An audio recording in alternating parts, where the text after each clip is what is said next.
someone talking. Alright, coming! Hey, it's you who's getting lazy, okay? Well, I see I've walked in on some lively banter. Luna! Fine, just fine. I went to take part in that Steambird panel. It turned out to be more interesting than I expected. Not all Fontainians are pessimistic about this. One journalist mentioned that sitting around and waiting for the end to come would be wrong, and that they should make their own rescue preparations. I agreed, so we had a brief chat with her. Did she have pink hair by any chance? Why, yes, it was Charlotte. I assume you've heard of her, no? That daredevil journalist? I'm in full support of her view.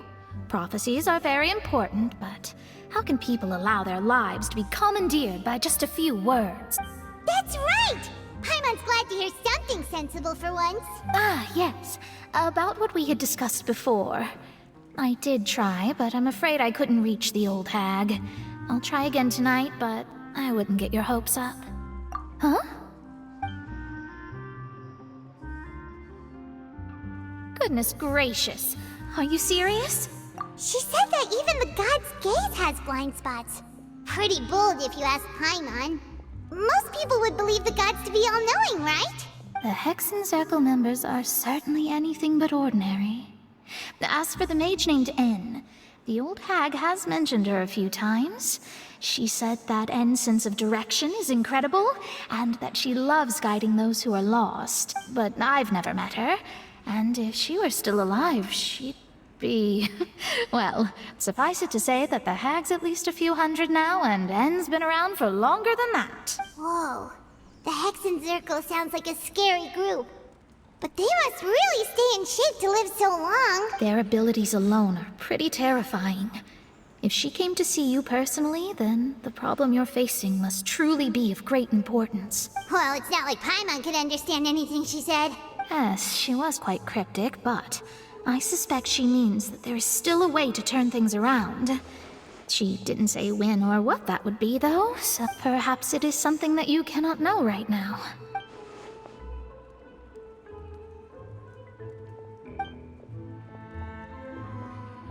Traveler, Paimon, are you two all right? Oh, we're fine.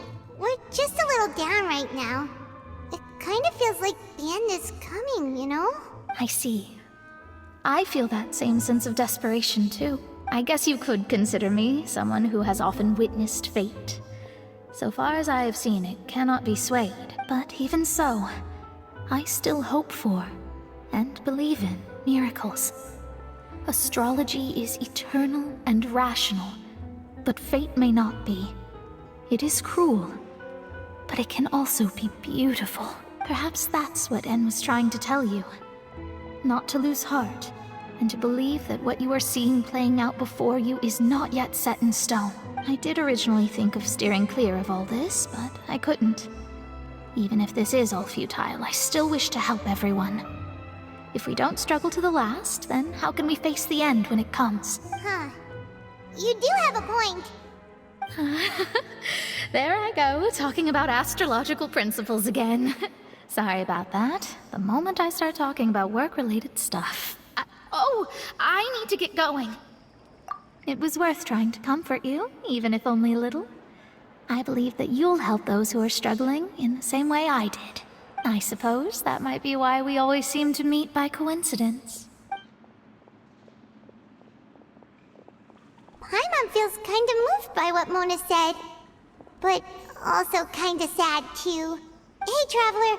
Paimon suddenly feels like going outside for a walk. Let's go. Let's walk around the city, shall we? There's a few spots we always like to walk by.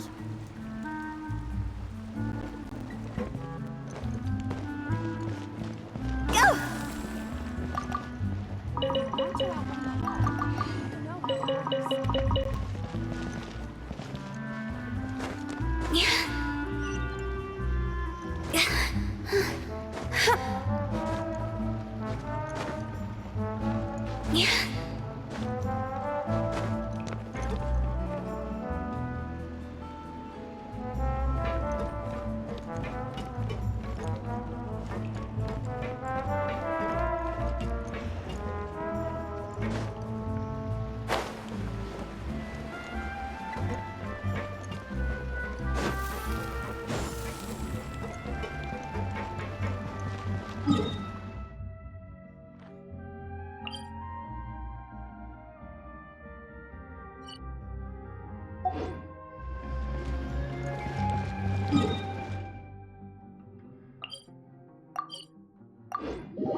this newspaper.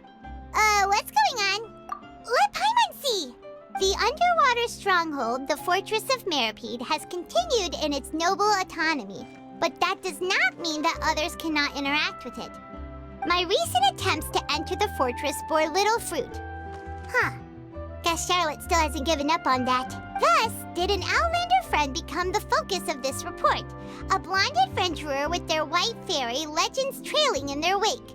It is said that this mysterious traveler once visited the underwater fortress. So while the fortress's interior remains a mystery behind closed doors, do not fear, for the tales of the traveler contain surprises in spades. Journalist Charlotte's biggest scoop yet, the Traveler's Trail, World Walker. Huh. Charlotte took so many awesome photos of us and we never even noticed her. She hasn't been able to get a hold of anything at the fortress, so since we're easier to find, she's using us as the subject matter instead? Ugh, seriously? Well, fine. Those headlines and photos do look cool, so Paimon will forgive her this time.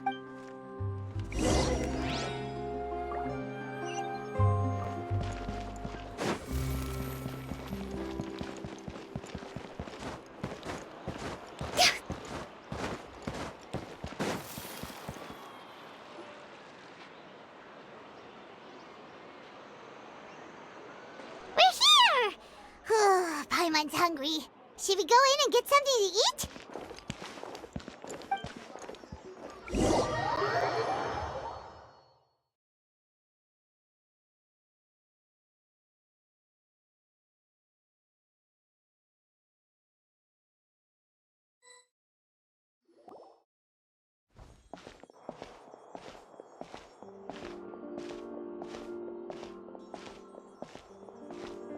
Hey, quick! Look! That's the limited edition only 16 slices a day cake! It was so delicious the last time we tried it! Despite the tense situation we were in, let's give it another go! Paimon's sure it'll be great! 1 slice of cake, please. Someone showed up after all! Oh, wait, you're the one from the Palais Mermonia. Oh, are you here to buy cake too? It seems Monsieur Nervalette was right. You really can eat. Wait, did he really say something like that? That's right.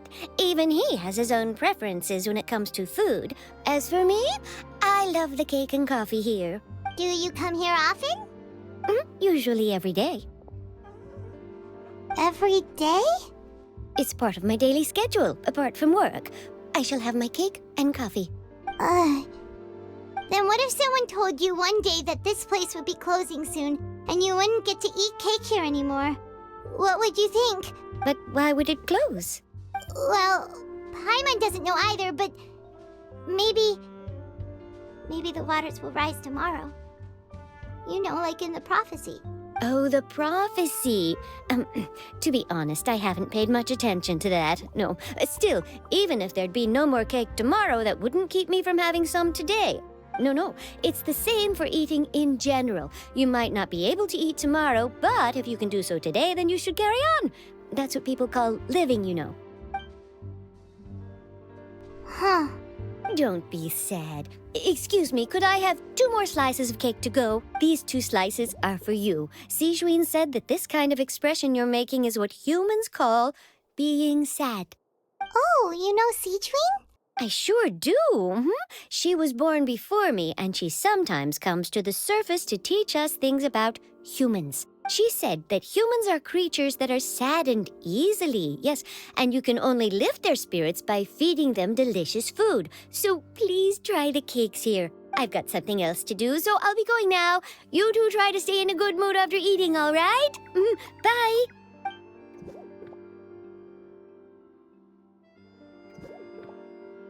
And there she goes. All right, let's dig in. Paimon's sure this cake will be delicious.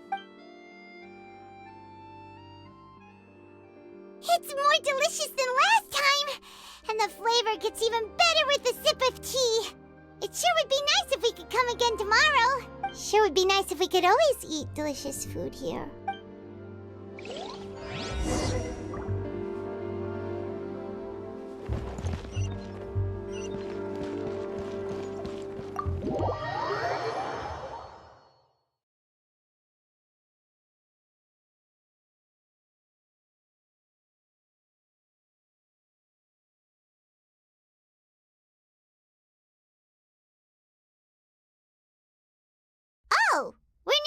Seabird office.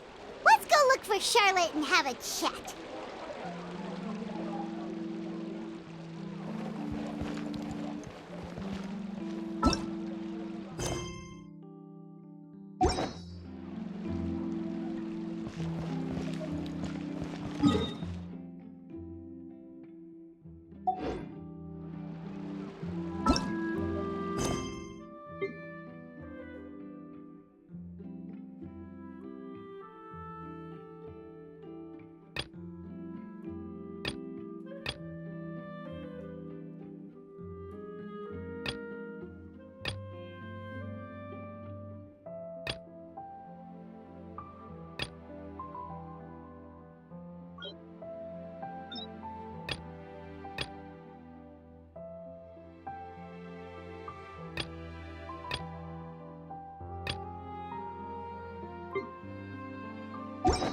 When the sun's out, bathe in sunlight.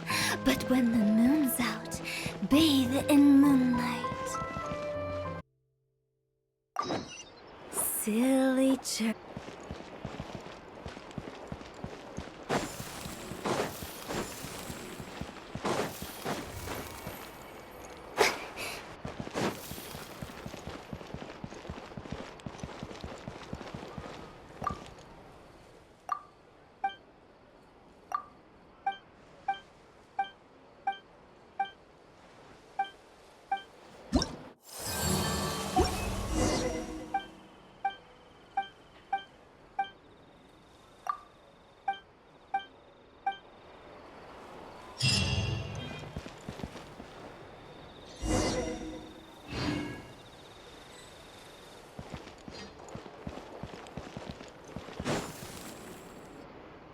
Wow!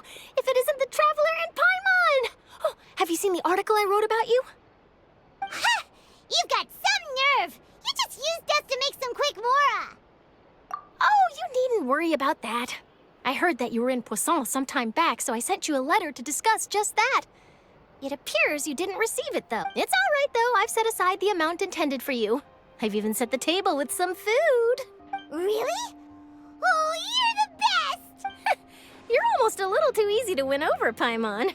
If I were a journalist with ulterior motives, you'd be in trouble now, you know. Oh, Paimon knows you're not like that. Still, what brings you here all of a sudden? Were you looking for me? A friend of ours met you a while back, and when she mentioned it, we thought of coming to see you.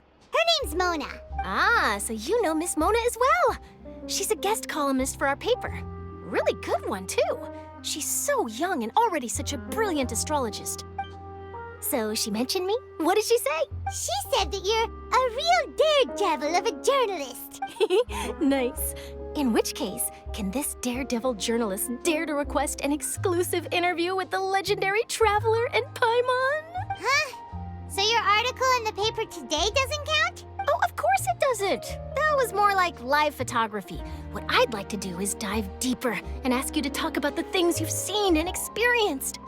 Yeah, are we even qualified enough? Why not? If I say you're worth an interview, then you're worth it. But not right now, of course. I'll need a few days to prepare. Oh, in that case, we'll just chat when you have the time then? Oh, so that's a yes? Ooh, splendid! I'll tell the editor-in-chief immediately. I'll have to apply for lighting, a venue, some props, and whew, so much to get done now. Talk to you later. Wait, Charlotte, Paimon's still got a question for you. And what's that? If, just for example, Fontaine were to be flooded tomorrow, what would you do today? Huh, that's the prophecy you're talking about, isn't it? I mean, I do hear about it often, but I've never once thought that the day could be tomorrow. If you're seriously asking, then I might try and think of a way to leave Fontaine. Oh, but I'm still a journalist first and foremost. That means I have a duty to be reporting from the scene. And secondly, I wouldn't forsake my homeland that easily. From what I've seen, most people don't know what they'd do should the worst come to pass. In truth, it might be better just to behave like normal rather than worry over such an end. So in all likelihood, I'd probably still be prepping at the office for that interview of ours. I know what you're thinking. That sounds a bit sad, but I've always believed that it's best to do what you enjoy. Just think about it. If this nation really were to be suddenly destroyed tomorrow, but I still successfully finish an exclusive interview with a truly unique person, then the story I would wind up writing would truly be timeless. And then do you know what I'd do?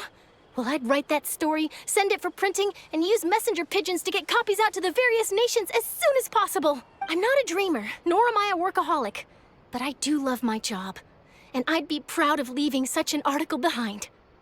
I guess you could say that I was born to be a journalist. But anyway, that's my answer. And on that note, I'll get back to my preparations. That's so nice.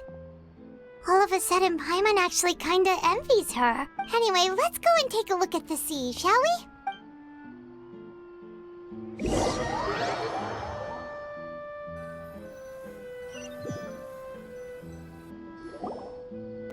The sea breeze and scenery can be a pretty soothing combo, huh? Paimon's been thinking. If it wasn't Fontaine, but all of Tevat that would be destroyed tomorrow, where would we go and what would we do? No, Paimon should ask, if you could choose, what would you like to do?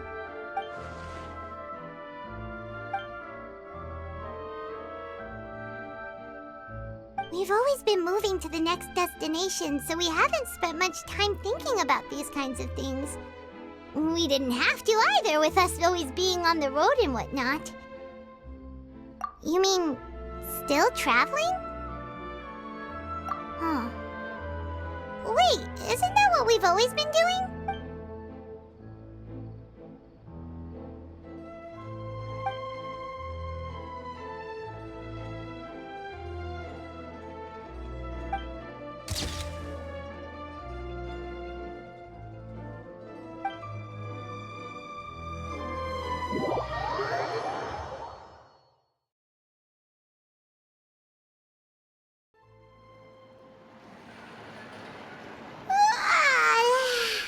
Feels like you'll grow mold if you stay here long enough.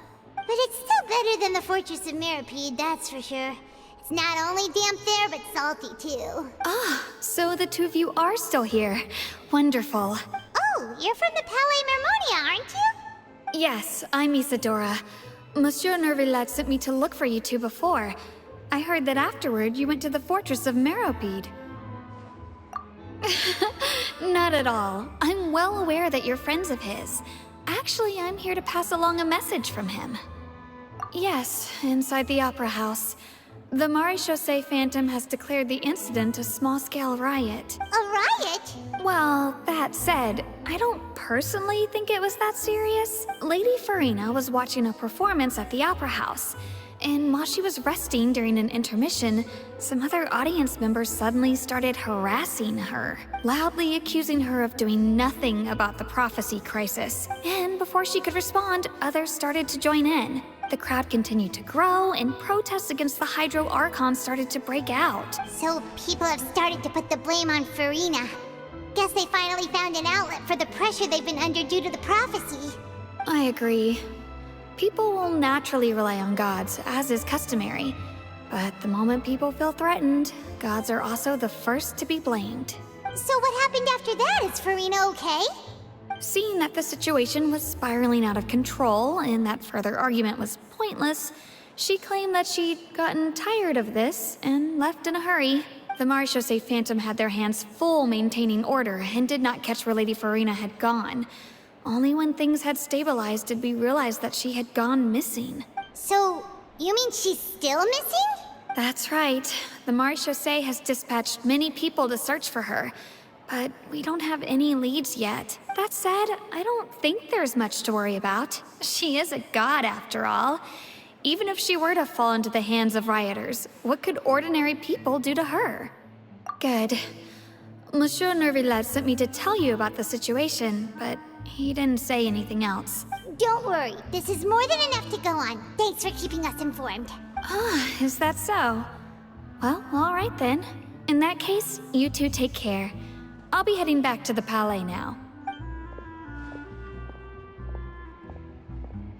Well, sounds like we should hurry over to Poisson then. If we know Farina, she won't try to fix things in this situation.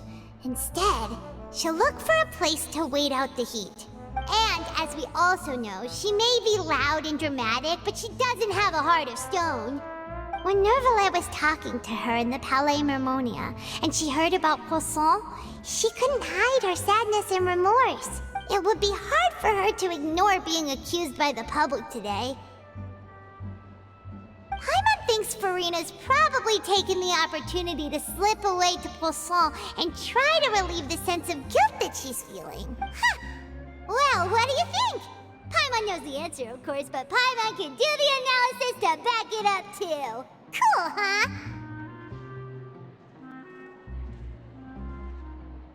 In that case, there's not a moment to lose. Poisson, here we come!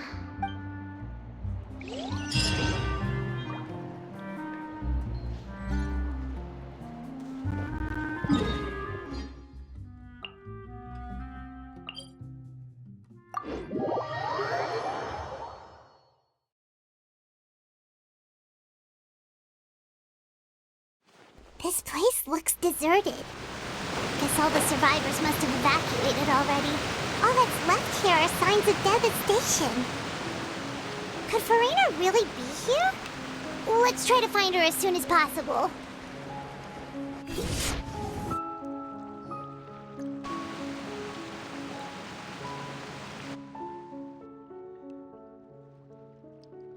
Ah, that's Farina, right over there.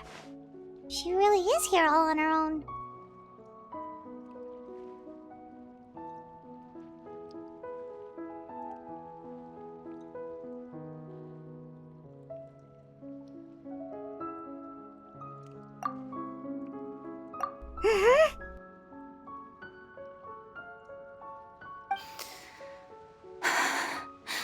Should I just give up?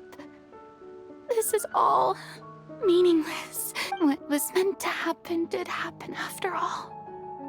Everyone's dead. I'm sorry. I am so sorry. Give up, Farina. There's no point in holding out. I'm sorry.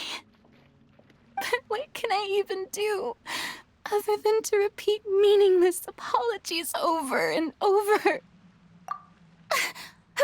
Who's that? Don't worry, Farina. It's just us. So it is you, blonde traveler from another land. Why, I almost thought you were someone from that mob of my ignorant subjects, come to kneel and beg for my forgiveness. Farina, you were crying just now, weren't you? The tear stains on your face are obvious. What do you mean, tear stains? Oh, I remember. The show at the Opera House earlier this morning was so moving. I'm still trying to process it. Who did that uncivilized rabble think they were? Disturbing my enjoyment of the arts. They even dared to tout their Archon. I must teach them a lesson. I can just imagine their twisted and frustrated faces once they realize that I'm nowhere to be found. Oh, and I'm sure Nouvellette and those people from the Maréchaussée Phantom are freaking out right next to them, too.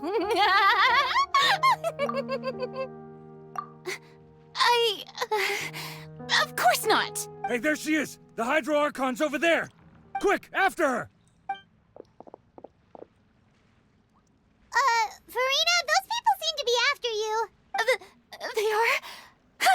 They're just some rabid fans who want to cut the line because they haven't been able to meet me in person, aren't they? That's against the rules. I can't let them get their way. Farina just ran off.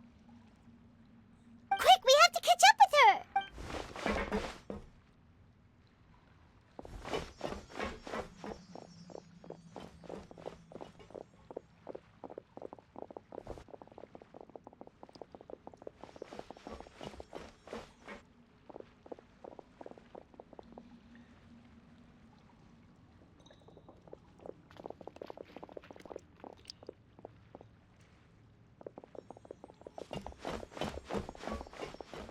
This should be the place, right? Hey, Farina! There's a good hiding spot over here. Quick, come to Paimon before the rest of them catch up to you.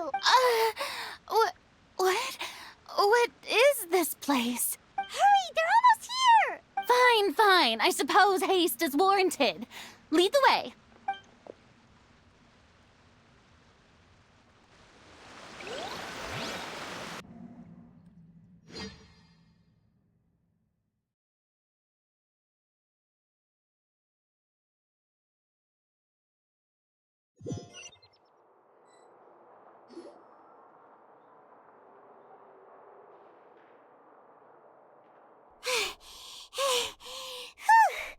Paimon's exhausted.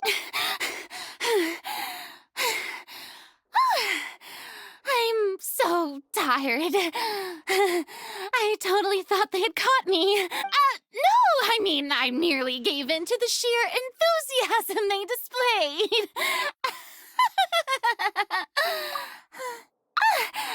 You're right. Yep, that's a good girl. What's happening? The ground's shaking. Is it an earthquake?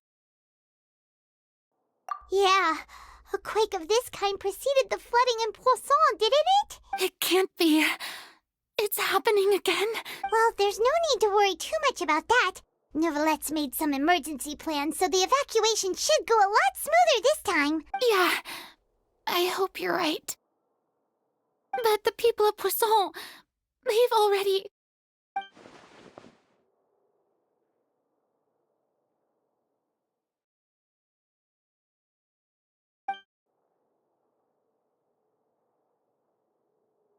It's true. I've been investigating the prophecy for hundreds of years. I once had informants all over Tevat, searching for clues and feeding information back to me. I've tried all kinds of ways, too, to hold back the sea. Anything to keep the coastline from advancing. But all my efforts proved to be futile in the end. Really, the truth has been clear to me for a very long time. We cannot make an enemy of the divine. No matter what we do, the will of the heavenly principles will have its way, and the prophecy shall be fulfilled. Give up. I do love the sound of that phrase. It would mean finally coming to terms with fate, but also for me to finally be free. Indeed, I've thought about giving up so many times, especially after we almost lost Poisson. Fate is really unreasonable, isn't it? It has no heart and obeys no rules. The prophecy has only just started to come true, and so many people have already lost their lives. But just now, it all became clear to me. I still don't have the right to come to terms with fate on behalf of everyone else. As long as the final moment hasn't come, it's still not too late. Don't worry. I will keep hope alive for everyone until the very end. Well, that's enough for now. I got the impulse to play the stricken maiden, but honestly, considering my rank and station, that wasn't a good fit at all. Don't take any of what I just said seriously. How could I possibly let Fontaine fall to the whims of trivial prophecy? Come on! Paimon could have sworn you were actually being honest just now.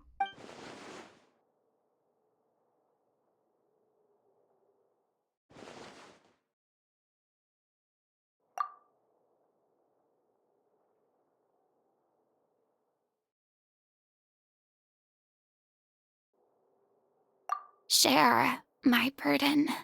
That's impossible. It was fated right from the start that this would be my duty alone.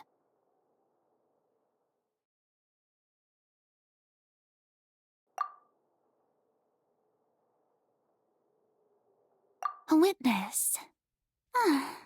Yes, I've heard that you came to Tevat from beyond the stars, yes. In other words, you never belonged here. And if Tevat is, in its entirety, a show on a stage, then you're just a spectator, aren't you? If that's the case...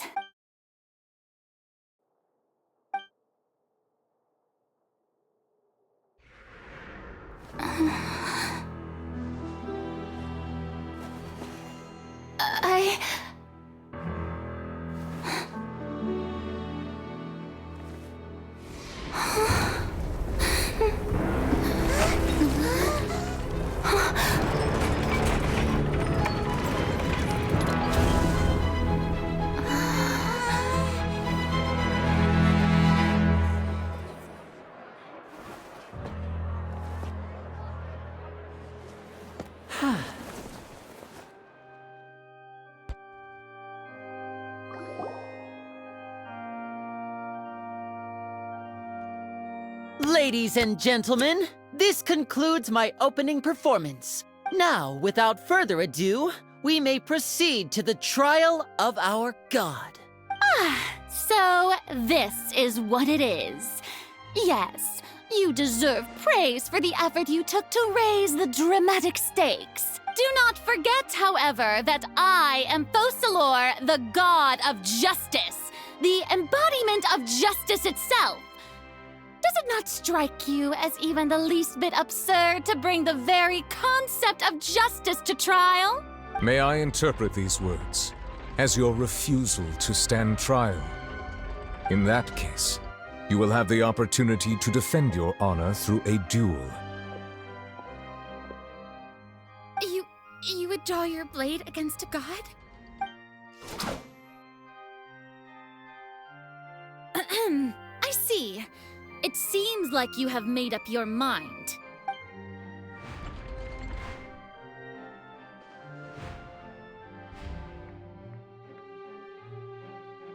Paimon can't believe it. She just surrendered. What the heck is going on? Did I just see an Archon surrender to a human? Wow, how utterly humiliating. Lady Farina, what is the meaning of this?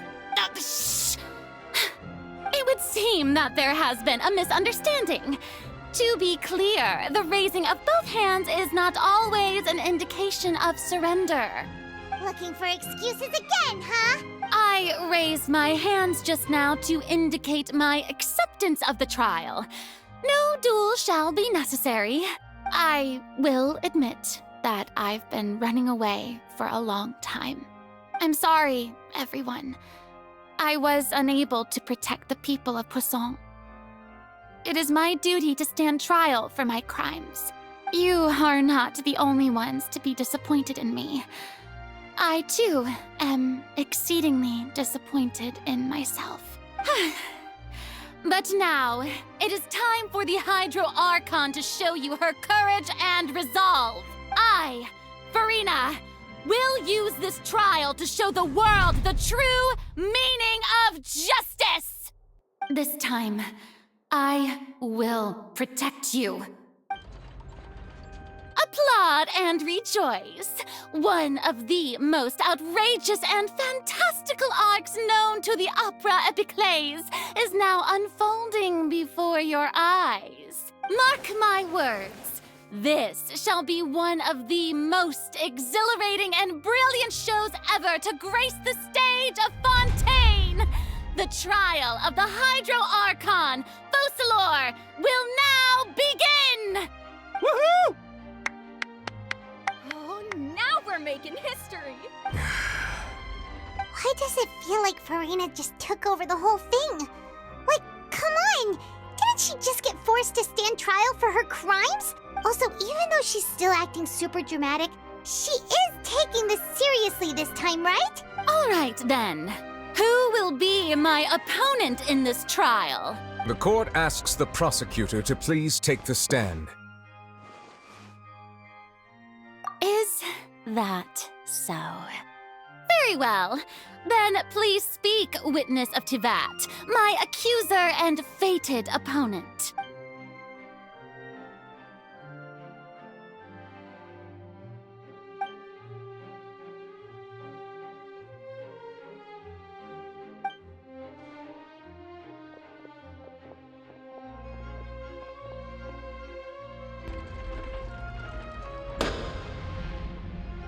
Also, please allow me to ask, as a final question before the trial begins, just how much work did you do to force me onto this stage? Well, we did do a lot of prep after the meeting that day. I can go over the tasks assigned to the Spina di Rosula, since they were rather straightforward and easy. Navia, the president of the Spina di Rosula. Most of the people who participated in the disturbance this morning were my subordinates. They changed into plain clothes and came to the Opera House as regular audience members, waiting for the perfect opportunity to incite insurrection against you. The people's resentment against their Archon has been building as more and more of the prophecy is fulfilled. A spark was all we needed to turn smoldering anger into a flame. Moreover, according to our understanding and analysis of you, when something like that occurred, you would likely flee the scene and head to Poisson by yourself. So, we arranged for a second group to lie in wait there. So, you mean the ones who scoured the settlement for me were also from the Spina? And their goal was to force you to step into the giant magic box so you may personally participate in the greatest magic performance in all of Fontainian history. That's right. That house was a magic box, rather than someone's residence. As the super ultimate version of the setup that I used when I first performed at the Opera Epiclese, the volume of the box was increased by a whole order of magnitude, and the distance it traversed was the entire gap between Poisson and Aranias. Its cargo, of course, was an Archon instead of a human. My thanks, Farina. Without your help, we could never have pulled off such an extraordinary performance. You're welcome? Of course, this performance was only made possible with Father's support. The House of the Hearth spent a massive amount of labor in Mora to pull this off. We had to select a location, construct the giant magic box, dig a tunnel, and open up a path through the water. It was a lot of work for all of us. So, in other words, the earthquake that we felt within the giant magic box was just a normal tremor from the transportation of the whole house? That's right. It wasn't a sign of another disaster to come. Then, I can guess Nervilette and Cloran's parts. You gathered a crowd, prepared a stage, and made sure that the champion duelist would be immediately ready for a fight. Also that as soon as I appeared on the stage, the trial may commence without a hitch. Am I right? Yes, that is correct. Well, Clorand, I must commend you for your courage. Only the most outstanding champion duelist in all of Fontaine would accept a duel with an Archon without flinching. Thank you. As for you, Traveler, I suppose your role was to keep me distracted with conversation once you found me in Poisson. You'd make sure that I didn't notice anything amiss before revealing yourself as my prosecutor once we'd arrived onto the stage. Oh?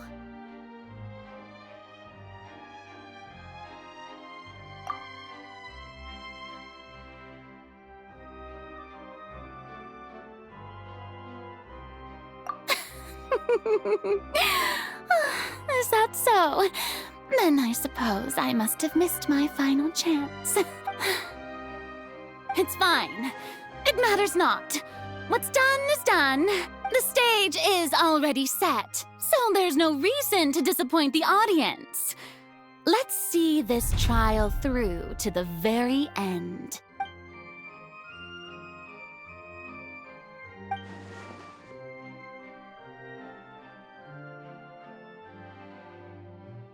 Madam Prosecutor, please allow me to pass this along. This is a document that Miss Charlotte applied for and received permission to share with you during the trial. According to her, it should speed up the proceedings. Huh? Charlotte wanted to give us something? Oh, so she's here too! Hey, Charlotte! Oh, let Paimon see. Isn't this the exclusive interview that she did with us before? So she's already finished it, huh? Wait. Then that means this document is a perfect timeline of everything that's happened ever since we stepped foot in Fontaine! So in other words, we can refer to this anthology of evidence every time we want to use something from our journey as evidence for an argument! Let's quickly confirm the information in it. Just think of it as a refresher, alright? You defeated the Hydro Archon in the very first duels you took part in at the Opera House. That's one for the history books, all right. I didn't think that you'd wind up getting to the bottom of the case I'd been following all this time. I guess you could also see this as a happy coincidence. This is the first time Monsieur Nervillette had a difference of opinion with the Oratrice. Even the Hydro Archon can't figure it out. A Fatui Harbinger. She's an extraordinary person. Her instinct must mean something. The fortress of Meripede was almost destroyed in a single day.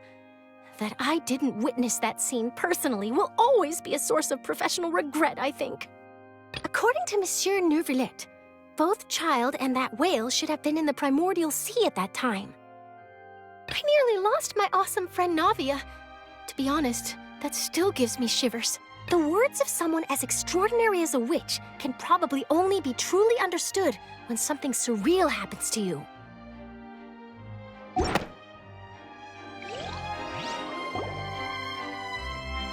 The prosecution and the defense are both in position. The trial shall now begin. Oh, come on, Nervillette. There's no need to repeat all the unimportant legalese. Just fast forward to the part where the prosecution lays out my offenses.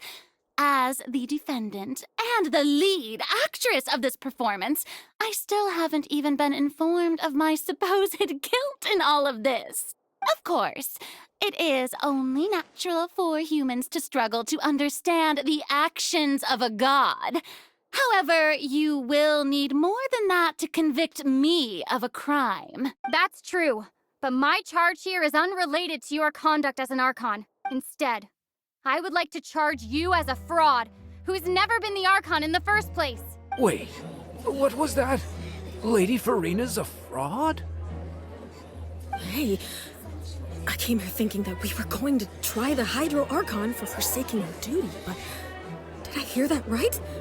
She's not our Archon at all? Charge accepted. Lady Farina, do you plead guilty to the charge? Lady Farina. I plead not guilty. How can I be guilty? There is no way that I, Focalor, otherwise known as Farina de Fontaine, a member of the Seven and the Regina of all waters, kindreds, peoples, and laws of Fontaine, could be anything other than your true Archon. Yeah, even though Lady Farina can be rather eccentric, isn't it going too far to doubt her very identity? Yeah, I've never questioned her identity either.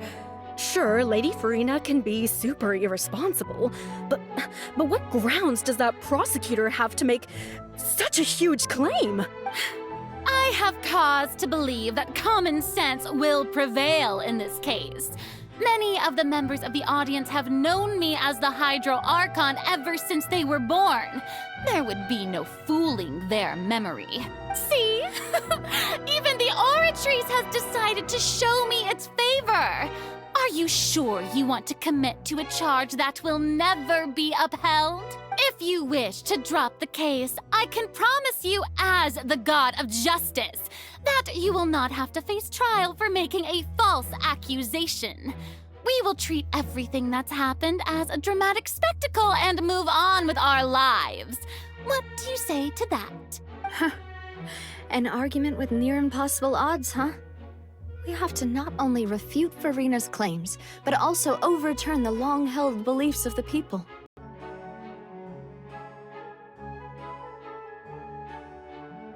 Well, I tried to give you the chance to surrender.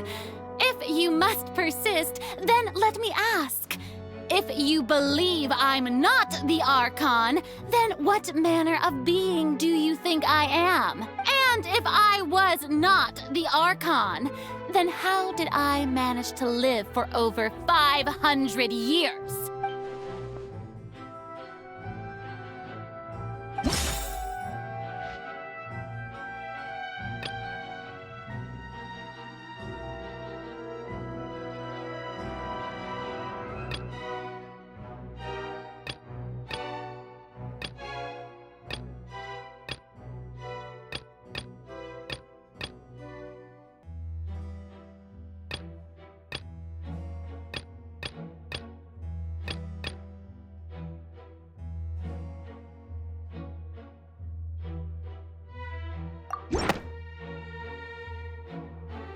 That doesn't sound right.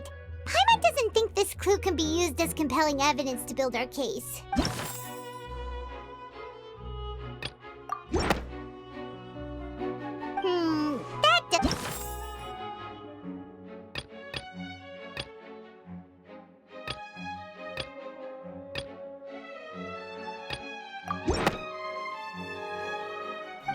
of all, you may be a member of another long-lived race, which would allow you to naturally possess an extended lifespan.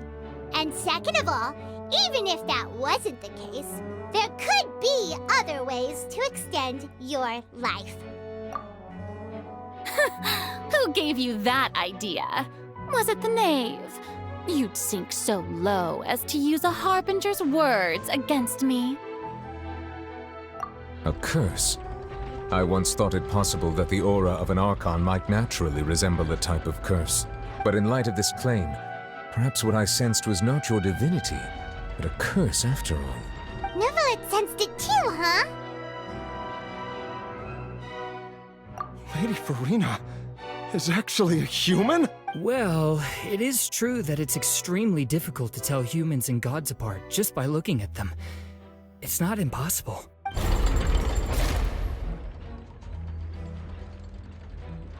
Well, don't start celebrating too early now. Even if I have been carrying a curse like you said, how does that prove that I am merely a human being? Besides, everyone knows that the main difference between a human and a god is the possession of authority. Gods can do what humans cannot. That's why they're worshipped as gods. For centuries, manifestations of my authority have served the nation of Fontaine. One need only to turn their eyes towards the Oratrice Mécanique d'Analyse Cardinal in this very opera house, or consider the indemnitium that is used in every aspect of life.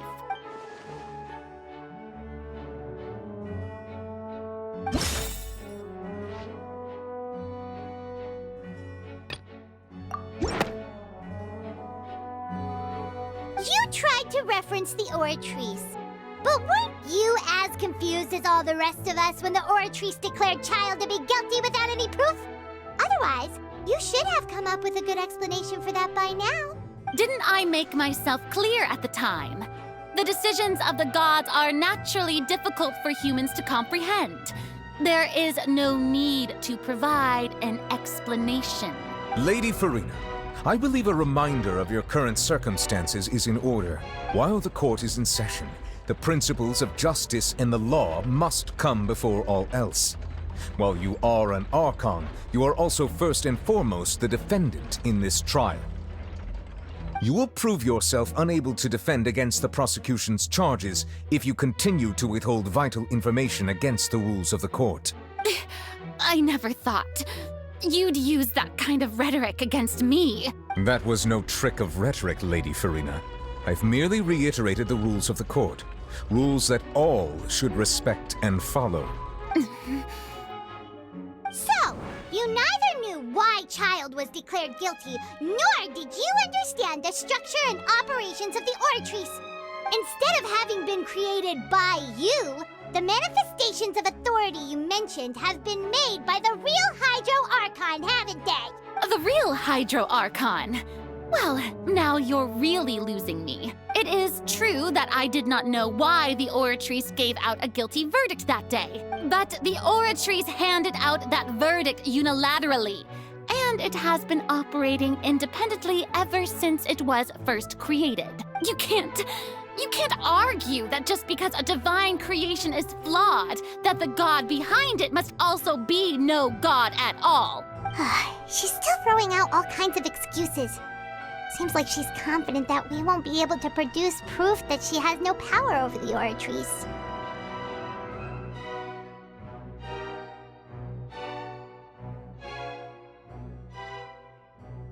My power as an Archon.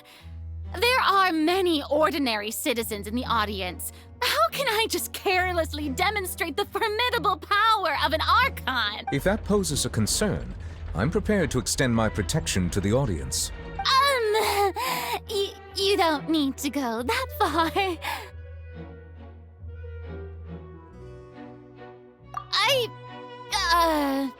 Aren't you the Hydro Archon? Or is it that you can't even wield the power of Hydro, much less the authority of a god?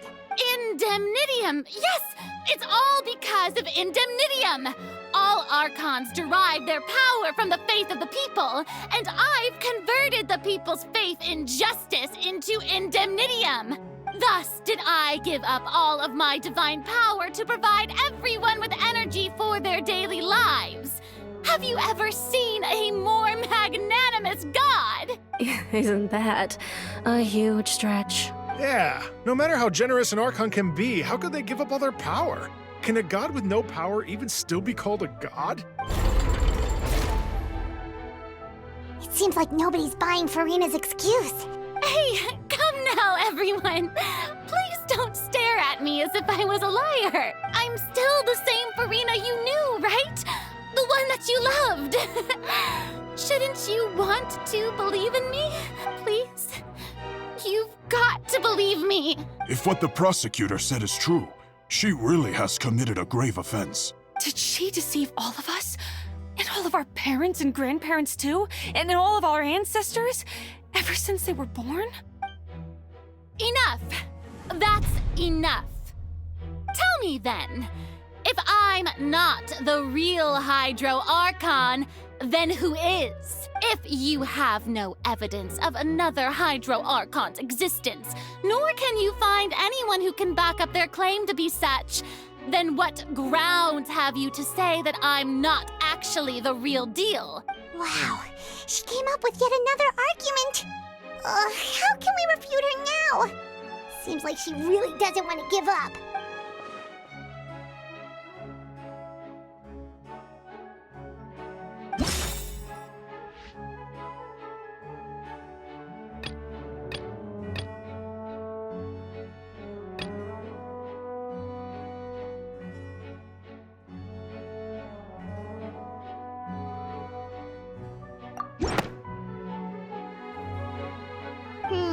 That doesn't sound...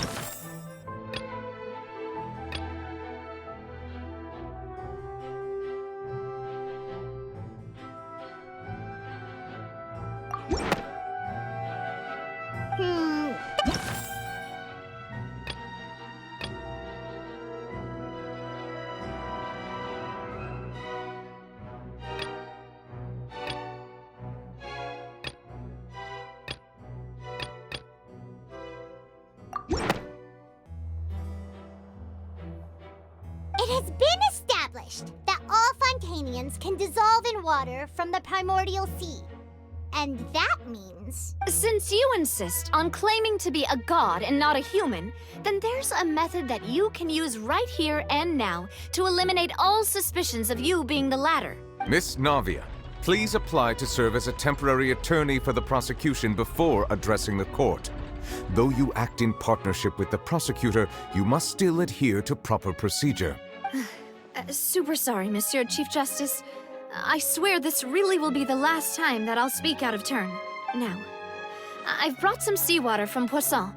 As everyone knows, a massive flood struck the area not long ago, taking many lives, including those of some of my closest friends. So, Miss Farina, would you dare to touch some of this seawater? If we are to believe that you are indeed the real Hydro Archon, touching this seawater would have no effect on you. All it should do is strengthen your case. But if you don't dare to touch it, then we would have basically proved the reverse. Oh, and I must remind you that after the disaster at Poisson, nobody wants to see any more people dissolve. I do hope you'll act prudently and choose the simpler path of admitting guilt. Navia from the Spina di Rosula. The Spina has governed Poisson for many years. I guess her suggestion is valid. If Lady Farina is indeed just a human, she's probably Fontainian like all the rest of us. Would she really dare to try?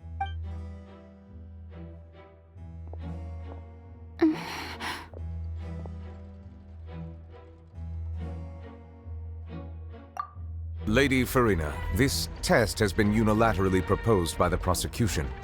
As it falls outside the realm of standard court proceedings, you possess the right to decline participation.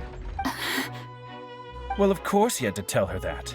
But refusing to participate is basically the same as a confession of guilt. She's just staring at the water without saying a single word. It really does seem like she's quite terrified of it. That could only mean... What's going on? Is she really planning to... that's not what we thought she would... Due to the inherent risk of the test, Lady Farina, you may... Hey!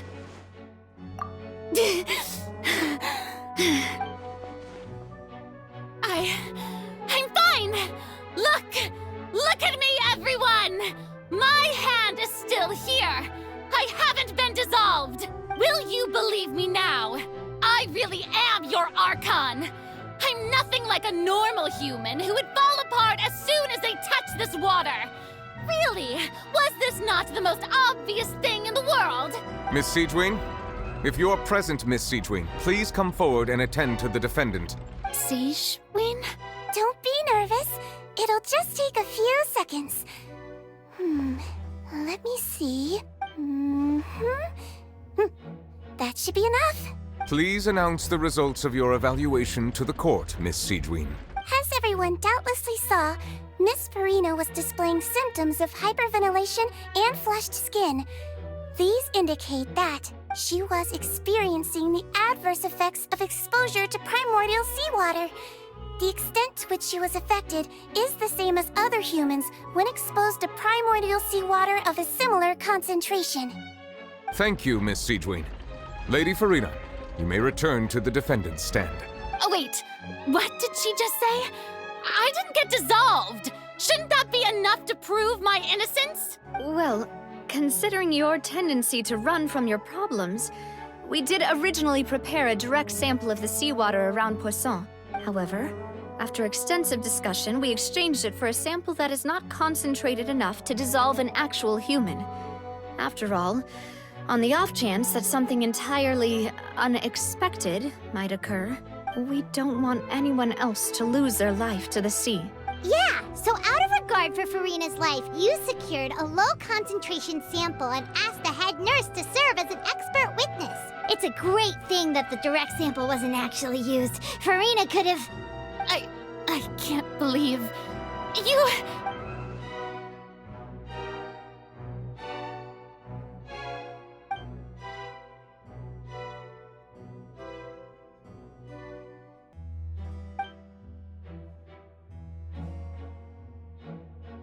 Listen to me, everyone! Please don't give me such cold and disdainful looks! What happened just now didn't prove a single thing! Think about it! How can you conclusively prove that an Archon can't also be affected by the primordial seawater? Also, if I was really just a human, why would I dare to just put my hand in that kind of water?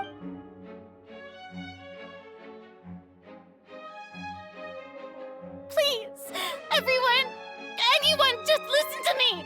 I swear, I really am your Archon!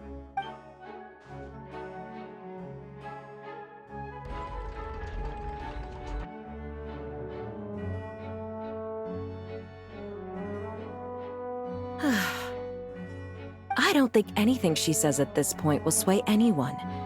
The odds are just too stacked against her now. With all the things that have been said, Paimon doesn't think there's any way left for Farina to win. I believe the time for arguments and presentation of evidence has come to an end. If there are no objections, we will move on to the final judgment.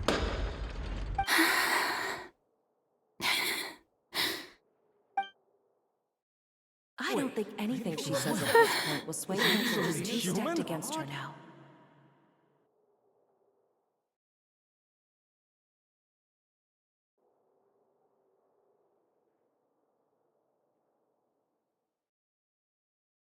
In my capacity as Chief Justice, I shall now render judgment on Farina's misrepresentation of herself as the Archon of Fontaine. As a human who knowingly deceived her fellow citizens, Farina is... guilty.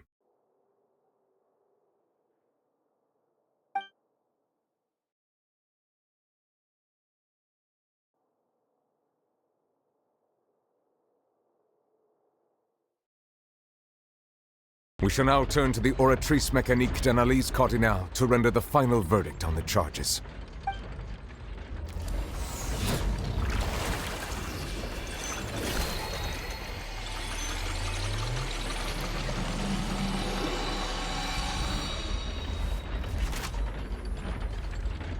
According to the judgment of the Oratrice Mécanique d'Analyse Cardinale, Farina is... Well, what's wrong? What's the Oratrice's verdict? No, the Oratrice also displays a guilty verdict. Isn't that correct, then? However, the exact wording of the verdict is thus.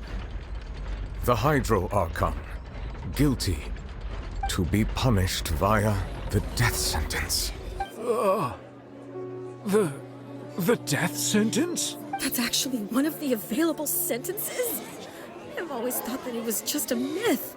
The one and only time the death sentence has been handed out at the court, and it's been given to the very person we've worshipped as the god of justice? What an unexpected twist. Farina's been sentenced to death by the Oratrice? We just wanted to use the trial to show her the seriousness of things so she'd tell us the truth. How did things escalate this quickly? This outcome is indeed quite strange. According to Fontaine's current definitions of justice, as well as its recommendations for criminal sentences, is this sentence really appropriate for the crimes that have been committed? Yeah! Even Fauché wasn't sentenced to death by the Oratrice. You know, the real evil mastermind behind the serial disappearances case. Indeed. Not only is Farina's sentence overly excessive, the very point of our trial today was also to prove that Farina has never been the Hydro Archon in the first place. But now, the Oratrice seems to have deliberately invoked the title of the Hydro Archon. What does this mean?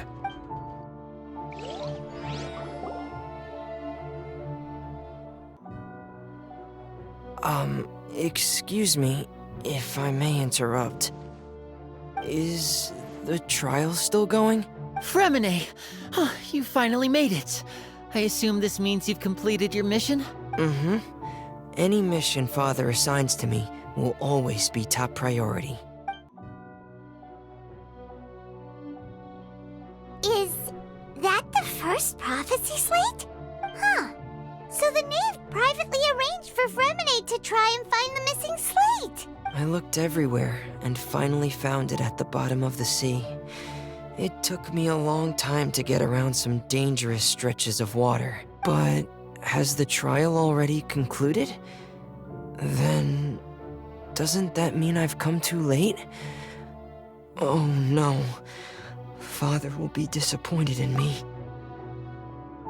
Thank you for your hard work, Mr. Fremine. Please allow me to review the record left on the slate. Traveler, I believe that you have already seen the other existing slates, and would like you to come here and confirm their contents. Huh? So what do you see? What is it? I believe I've now made sense of the Hydro Archon's crime. It has to do with Fontaine's lost history. Archon just guilty of deceiving her people? Oh, wait, no, that's Farina, and we've already proven that she's not the Hydro Archon. So when you say Hydro Archon, do you mean the real Hydro Archon we've been kinda talking about? In truth, everything that you've encountered in Fontaine up until this point can be traced back to the contents of these stone slates. However, I'm uncertain as to how much sense they currently make to you. Okay. Let's try to recall the contents of the other 3 stone slates. Paimon will do her best to help you remember.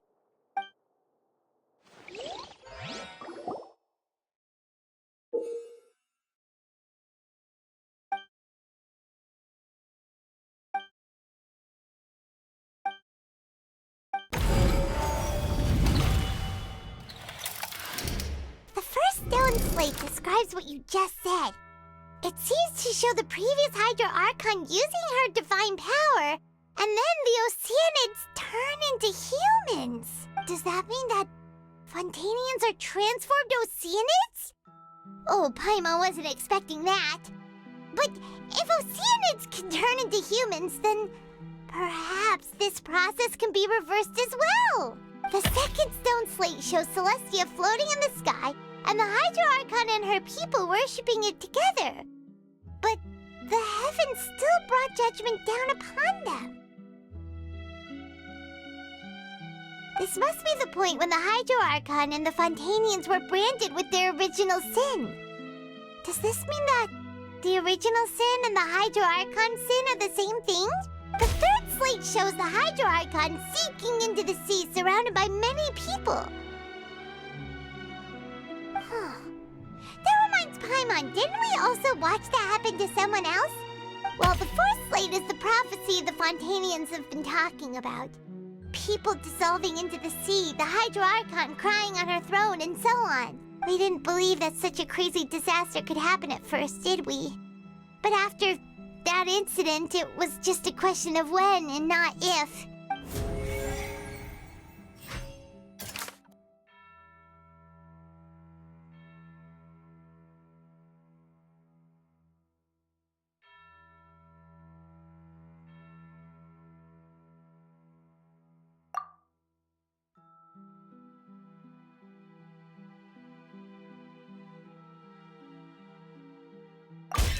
We know from the case of the serial disappearances of young women that Fontainians can be dissolved in primordial seawater. And the first stone slate tells us that long ago, the Hydro Archon used her power to turn Oceanids into humans. This might be the reason that Fontainians can dissolve.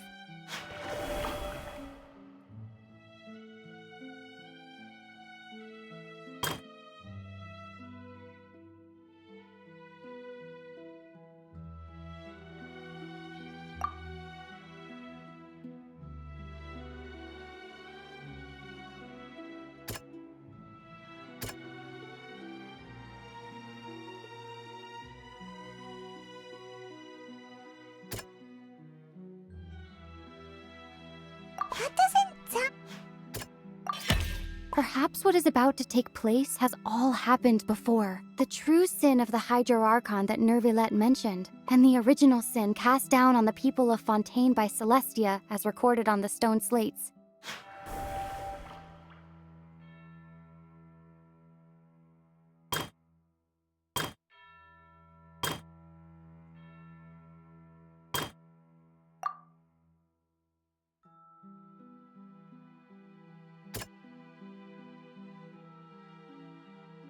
That doesn't sound quite right.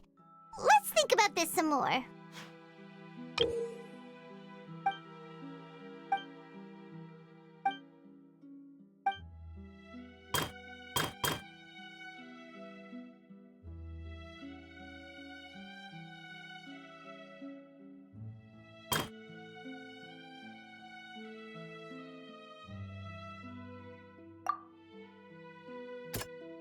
That doesn't sound...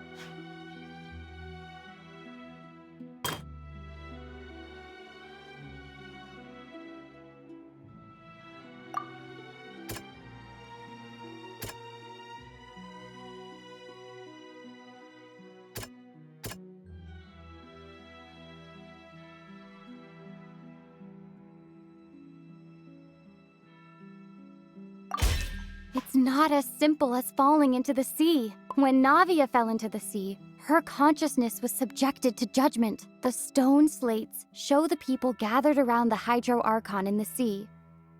Could that be alluding to the same thing?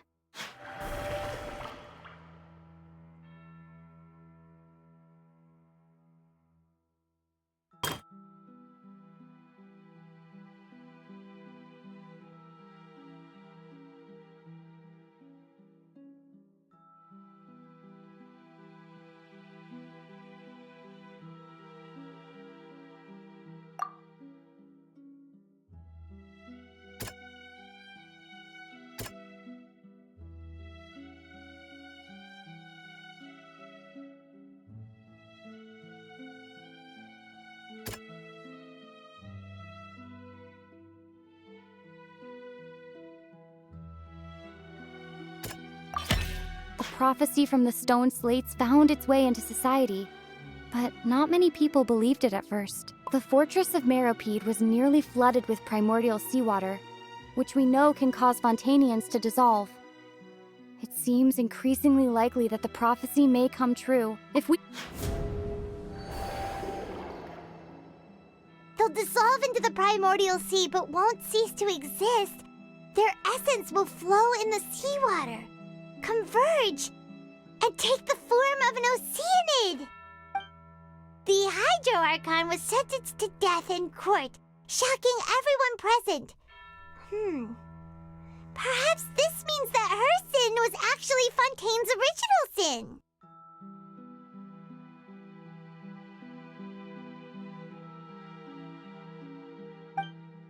Navia fell into the water inside those ruins, and she nearly dissolved. She was surrounded by the people of Poisson in a court within her consciousness, and was forced to take part in a trial meant to make her stay. The eruption of the primordial sea at the fortress of Meripede was the surest sign that the prophecy was about to come to pass no matter what. The stone slate's content can all be verified by recent events. If we combine what we know together, loads of truths should come to light.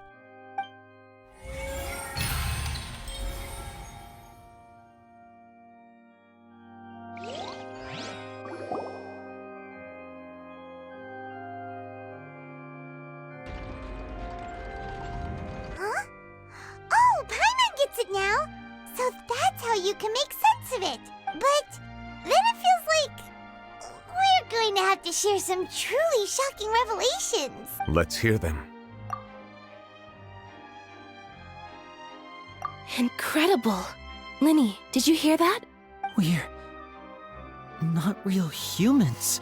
All Fontainians were originally created by the late previous Hydro Archon, with Oceanids as their basis.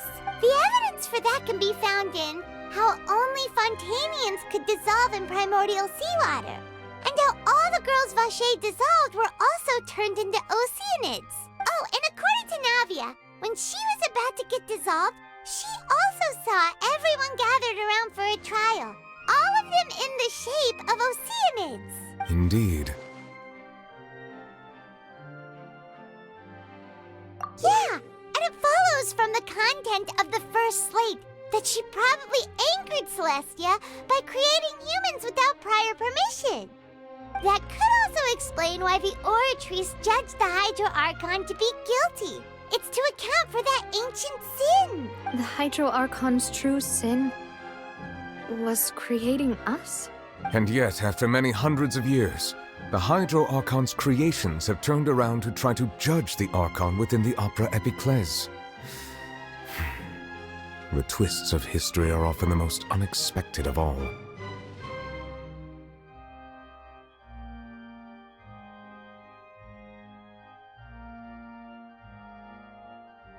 Yeah, isn't the image here just like when Navia fell into the sea?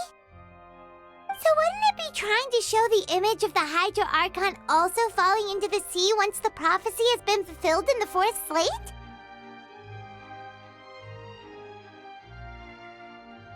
In the end, the people will all be dissolved into the waters, and only the Hydro Archon will remain weeping on her throne. Only then will the sins of the people of Fontaine be washed away. Did Paimon get all that right?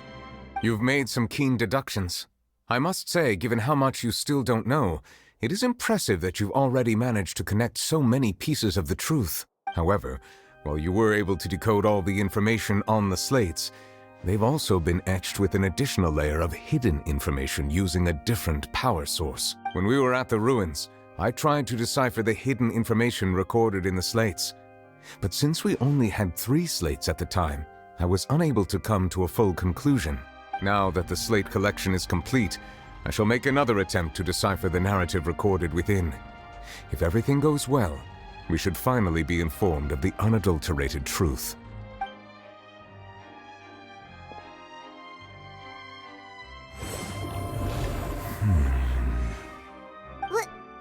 Well? Did you get it? I believe I should share this truth not only with you, but with all the people of Fontaine as well. I will try to briefly summarize it for you. Your hypotheses regarding the origin of Fontainians and the sin of the Hydro Archon were both correct. In the Fontaine of old, the previous Hydro Archon sensed the yearning of her Oceanid familiars for life on land.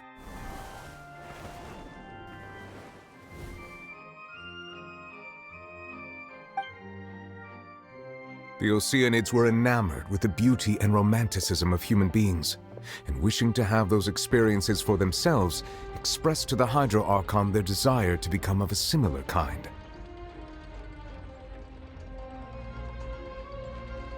However, even though water as an element is intricately linked with the power of life, the Hydro Archon, as one of the seven, did not possess the authority to create a new form of human life. Not one to give in, she eventually found a way to create permanent humanoid bodies for her familiars by appropriating the power of this planet's primordial sea. She poured primordial seawater into the Oceanids' blood vessels, creating humanoid mimics in the process. But if Fontainians were to ever come into direct contact with water from the primordial sea, the power within their bodies would escape these artificial restraints and return to the sea. As a result, their forms would collapse, and they would be reverted to their original forms as Oceanids. Of course, the Hydro Archon never received permission from the heavenly principles to create a new human race.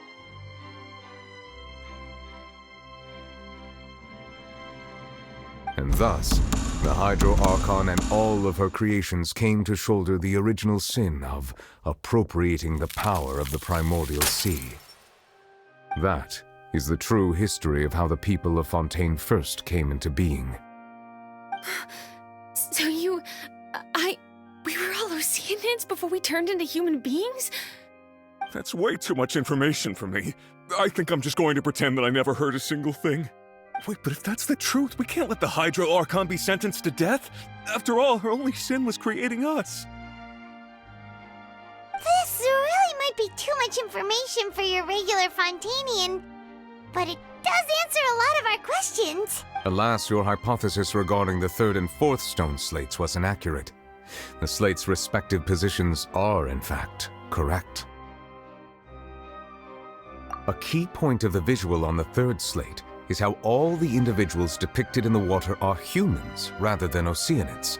They have not been dissolved, which implies that the water depicted in this slate is not water from the primordial sea. The nation of Fontaine is the nation of Hydro, as well as the nation of trials and justice. Instead of being the literal element, the water in the scene symbolizes judgment and justice. You may also recall Navia's experience. When she fell into the sea, her consciousness was surrounded by that of many others who intended to hold a trial to determine her fate. Therefore, the meaning of the third slate is that the people of Fontaine shall try the Hydro Archon at the court of justice. Yes, it refers to our present situation. I think I'm following now. So, what you're saying is, even though we decided to put on this trial to avoid fulfilling the prophecy, in truth, everything we've done has happened exactly as the prophecy foretold. So now, it seems, we're the ones making sure it comes true. What should we do? Huh. No matter what, the prophecy will be fulfilled. Is this what it feels like to be a prisoner of fate? If that's the case, does that mean the scene in the fourth slate will also be fulfilled soon? Traveler, I would like to point out another small fallacy in your deductions. About the fourth slate, you probably thought that the eruption of primordial seawater beneath the fortress of Meripede served as the surest sign that the prophecy was about to come to pass, yes? However, I believe that rather than being a sure sign, that eruption could in fact only be a small warning of something far worse to come. As for the root cause of the catastrophe, I believe you've already encountered it once before.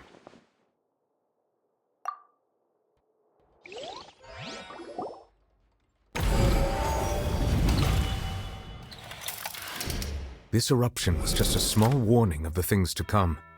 We must find the root cause of the disaster.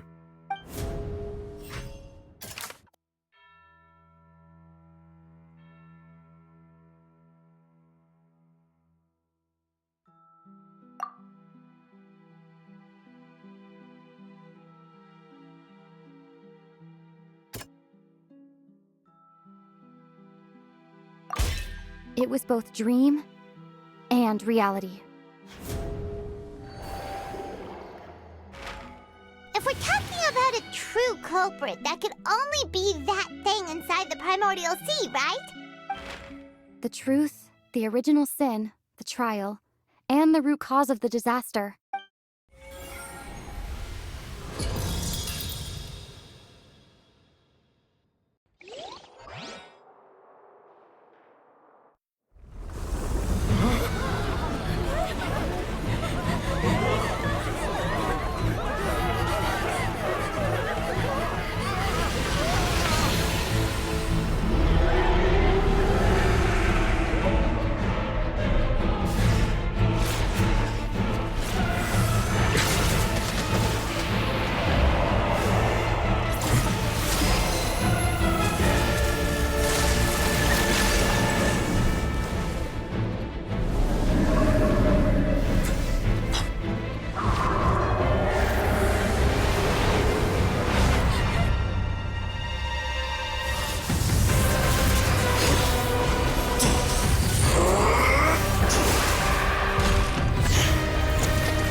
That was way too close! How did that thing just burst into the Opera House? Wait, was that the huge whale you saw in your dream? So we've met it at last. I understand very well why it has chosen to make an appearance here. That whale does not belong to Tevat. It is a monster that has traversed the stars, weeping all the while. It has been greedily consuming the energy from the planet's primordial sea, using it to grow. That is the main cause for the rising sea levels. And once it has finished consuming all of the energy contained within the sea, its next step will be... You said that when the Hydro Archon first created Fontainians out of Oceanids, she filled their blood vessels with primordial seawater. Precisely. That whale finds the blood of Fontainians nigh impossible to resist.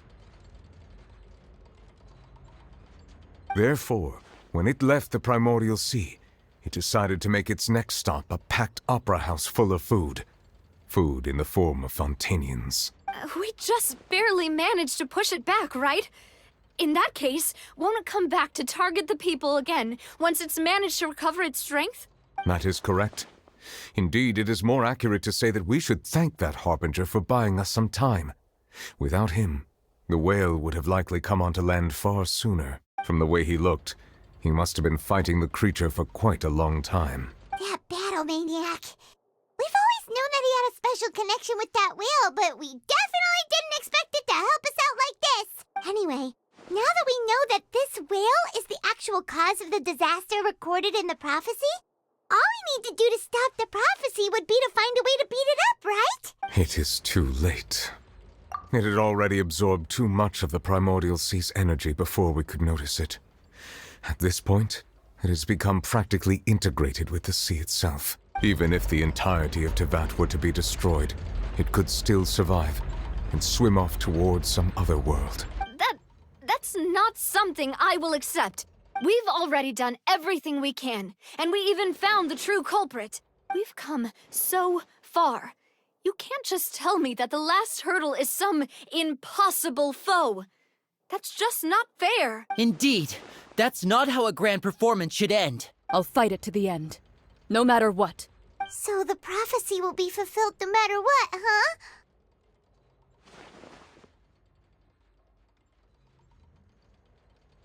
The prophecy. Yes, what has been prophesied will be fulfilled. You may view such things as the history of the future.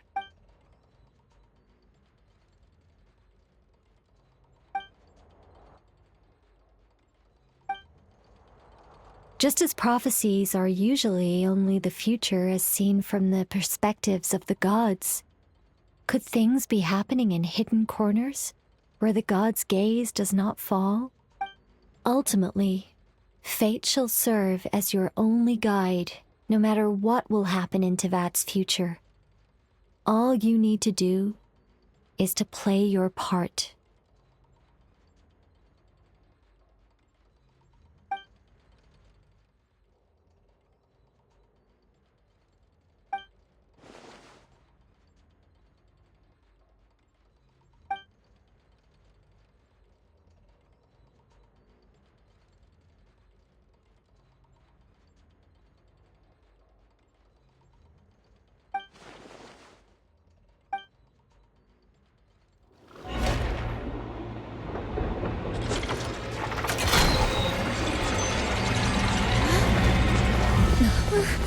What's happening with the aura trees?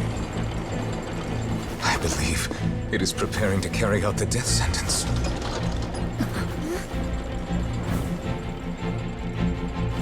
Farina!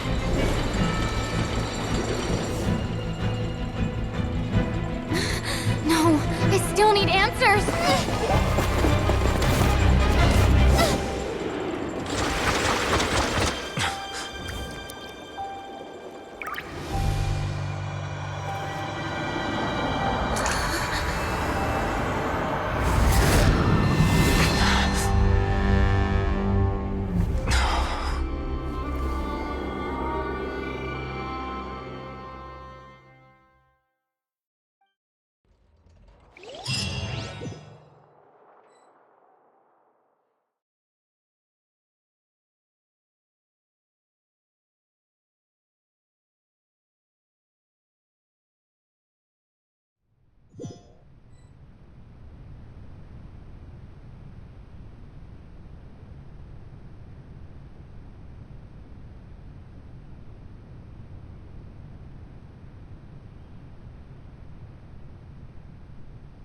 You.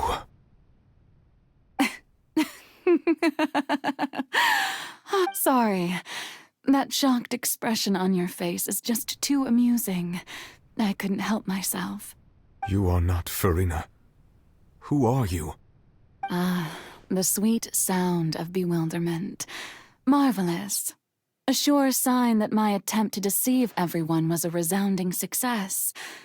But to answer your question, I am Focalor. You know, the god. Focalor. Why did you deceive us? Oh, that wasn't my goal, of course. Goodness, no. But I had to fool everyone else too, if I was to stand any chance of deceiving the heavenly principles. Deceiving the heavenly principles? It's all because of that pernicious prophecy. Dreadful, wasn't it? Everyone doomed to dissolve. Fontaine condemned to be flooded. One was not amused. In fact, one was positively bemused when that problem was thrust upon me by my dearest predecessor. That's the former Hydro Archon Egeria for the uninitiated. It hardly gets more disastrous than a preordained national catastrophe, now does it? She knew full well that the prophecy would surely come to pass. And as one of the seven, she also knew full well that one defies the heavenly principles at one's peril. So yes, as you have no doubt surmised, it was a rather impossible situation that I found myself in. I spent a terribly long time mulling it over, alone on the ocean floor. And I was almost growing barnacles by the time I finally realized there was only one possible solution to this confounding conundrum. I had to outwit the heavenly principles, allow the prophecy to be fulfilled, ostensibly at least, while saving everyone at the same time. I'm a genius, I know. I can only assume that's why Egeria chose me as her successor. Although, looking back now, it was hardly the inheritance one dreams of. Between the task of saving the nation, the quotidian duties of the Hydro Archon, And not to mention the original sin of creating a new race of humans. I dare say she left me quite a colossal mess to clean up. But one can only play the hand one is dealt. I did not choose this, any more than I chose to be one of her Oceanid familiars. So you were also once one of the Oceanids, transformed into a human by Egeria's hand. Yes, I was. I always dreamed of becoming human. And I still do, even now. In my eyes, to be human is to be part of the greatest opera ever known. After becoming a god, I separated my divinity from my body and spirit, leaving behind only a self that was as naive and bewildered as my past self on her first day as a human being.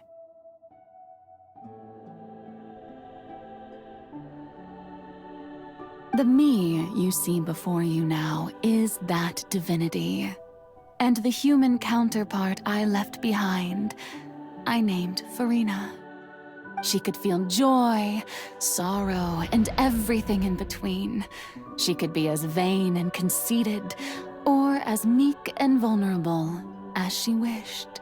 Her strengths were of a kind only a human could possess, as were her shortcomings.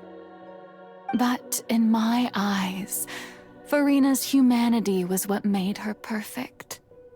She was perfectly human in every way. The person I always wanted to be. Anyway, so then I cursed her. All part of the plan, of course. The plan to deceive the heavenly principles. Do you still remember the final scene of the prophecy? The Hydra Archon alone, weeping on her throne. In order that the prophecy might appear fulfilled, I invited Farina to be an actress, to play the part of the Hydro Archon in the prophecy. Under the curse I placed on her, so long as I, Focalor's divinity, continued to exist, she could not die. But nor was she free to live her life in the pursuit of happiness.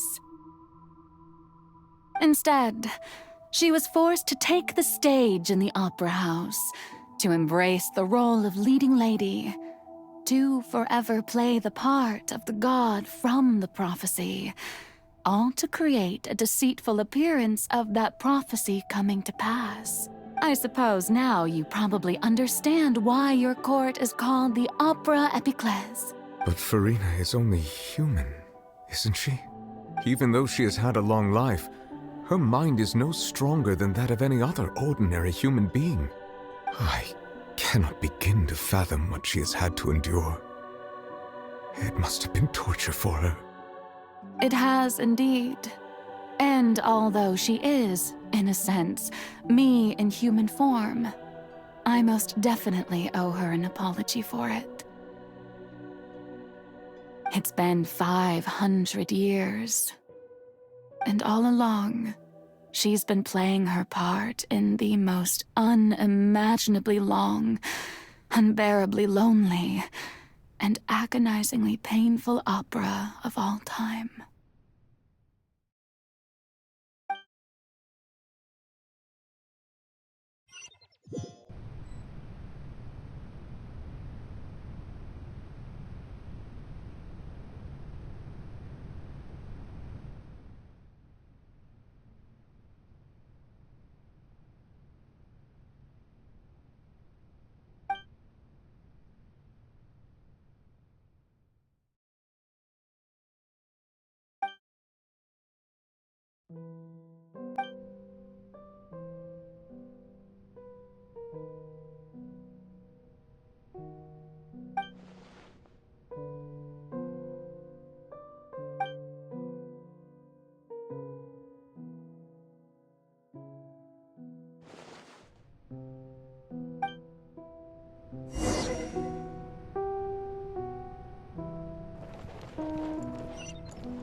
permitted you to come onto this stage. Now, I understand your admiration for my august self, but I must ask you to keep to the rules. All right. It is not my intent to reprimand you. There is no need to state your name. Just be off with you. Do not distract me from my performance. Oh, do not jest. Can you not feel it? I am Focalor. The eyes of countless Fontainians are upon me. I must, at all times, display the utmost elegance and nobility.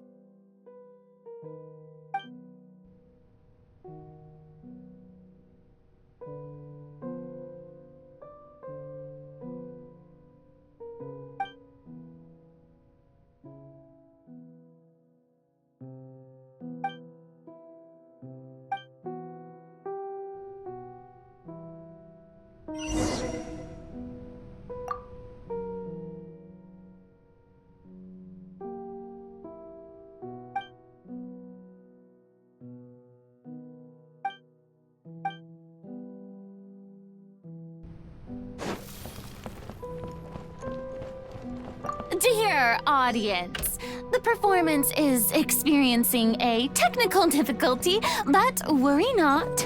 The guards shall resolve it soon enough.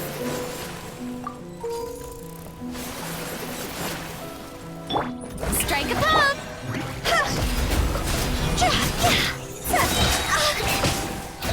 Higher, higher, pants on fire!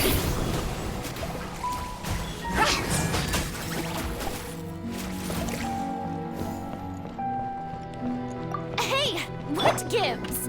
The audience is still watching me, you know. Guards? Wait, where are the guards? Guards! Go!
Farina. Huh? Who's that? Who's calling me? Where are you? Be not nervous. Be not afraid. I am before you. Wait a moment. You're mirror me? How can this be? Mirror you, huh? You know what? That's not bad. Let's go with that. Mirror me. What do you wish to say? The prophecy. Have you heard of it? What prophecy? Wait. I know. I think. I don't know why, but it's in my head somehow. The people will all be dissolved into the waters, and only the Hydro Archon will remain, weeping on her throne. Only then will the sins of the people of Fontaine be washed away. Oh, very good. You know it well. What's going on? I can't seem to remember anything clearly. The only thing I know for sure is this prophecy. Will it really come to pass? Yes, it will. And that is why I've come to you. Disaster will come to Fontaine sooner or later. Things will develop just as the prophecy declared. There is no escaping it. But doesn't that mean everyone will die? I'm a Fontainian just like them. Will I dissolve too? Oh, don't worry. Magical meetings exist in this world precisely to give people a chance to turn things around. It is the reason why you met me today. I will tell you how to save everyone, but you may have to suffer somewhat. Oh, so there's still hope after all. Goodness, you frightened me. You spoke so much and with so much certainty. As for the suffering, well, I will admit that the first thing that came to mind was, why do I have to be the one to suffer? But if the prophecy will come true, I'll also die anyway, right? So if I've already met you as my magical meeting in this world, if there were scales, with all the people of Fontaine on one side and my pain on the other, is it not obvious where the scales should tilt? You truly are the perfect human. My ideal. I suppose this would also be the justice that belongs to you. Huh? Don't worry, it's nothing. Listen well. Fontaine has just lost its Hydro Archon. I need you to play a role. That of the new Archon. Play as a god? That's right. You must begin a never-ending masquerade. You must never let anyone suspect your identity. If you can keep it up, then I shall have my way of defying this prophecy. But should your identity be revealed, then all hope will be lost. But how will I do this? A human assuming the role of a god without being exposed? Don't worry. What you must do is not to turn yourself into a real god. You simply need to play the role of a god as humans imagine them to be. Being a human yourself, I'm sure you already know what such an entity would be like. Remember, your true challenge will not be pursuing divinity, but contending against humanity. I'm still not sure I understand, but I'll try. I'll try to do this. So, how long am I going to have to play this role?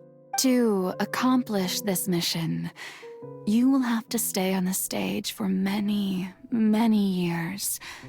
You will endure and not grow old until your task ends, but I promise you, all will eventually end in a magnificent and dramatic trial, and everyone will be saved. A trial, huh? How exciting. I'll be looking forward to it.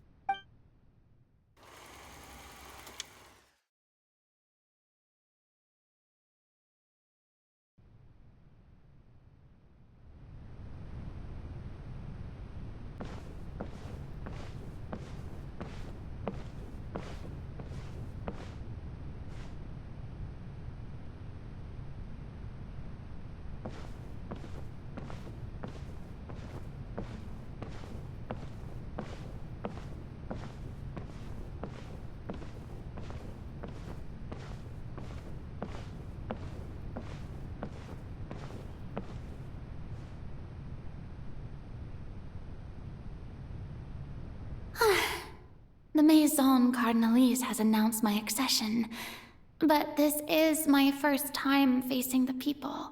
What should I say to most appear like a god, To be honest, I still don't know.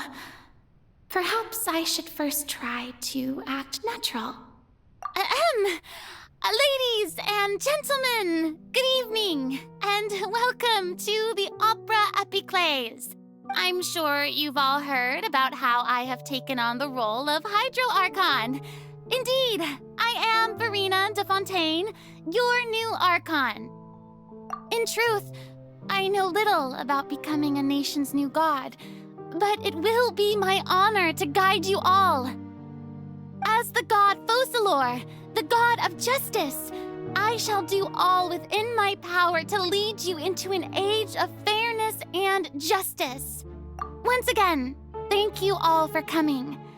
If you should have any questions or suggestions, please send them to the Maison Cardinalise.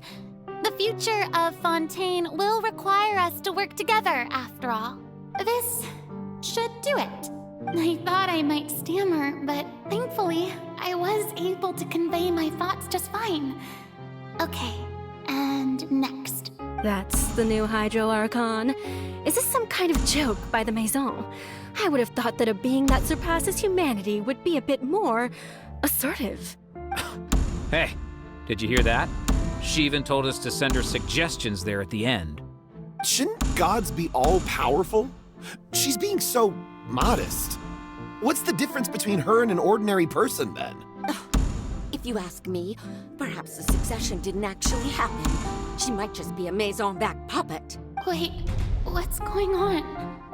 Why is everyone suspecting me of being a fake? This is bad.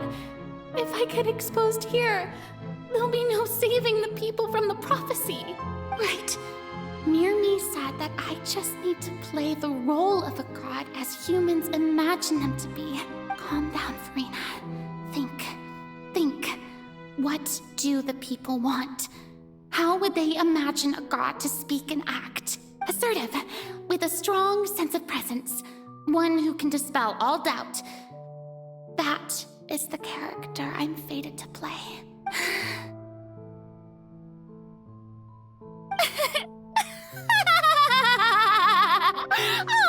Oh, very good, my people. Only ones such as you are deserving of my rule. Now, I was wondering if some weak puppet were to one day come onto the stage and claim ownership of this opera house, would the children of Fontaine follow them? Well, it seems that you would all see right through them. Having passed my test, you are qualified to witness wondrous trials alongside my august self, here in this opera house. You may consider my previous act a door gift of sorts. I thought it was a debut that suited the atmosphere. Now then, let us be reintroduced. Ah, so that was just a performance. How could I have forgotten that we were inside an opera house? A personality? It's quite shocking, to be honest, but I suppose it's a better look than before. Such a fascinating and bold deity. How wonderful! Our future may yet be bright after all. It seems I've turned them around. Best follow this flow and restart my accession speech. My dear people, whether you acknowledge me or not, whether you trust me or nay, I say to you, keep faith in your ardor for justice. We have heard it said that this nation's sins can no longer be washed away. Well, I say that justice is most fragrant when it blooms amid sin. The scales of justice should not weigh heavy in the hands of its God. On one side, it must carry fairness and justice. And on the other, praise and applause. May law be the prayer on our lips. May judgment be our worship. Let us light the fires and drink to the future of Fontaine. There is no trouble in this world that justice cannot solve. All that is needed is for you, my people, to believe in it, heart and soul. So long as I, the Archon Focalor, stand within the Opera Epiclese, so long as I stand before the Oratrice, I shall even judge the gods of this world!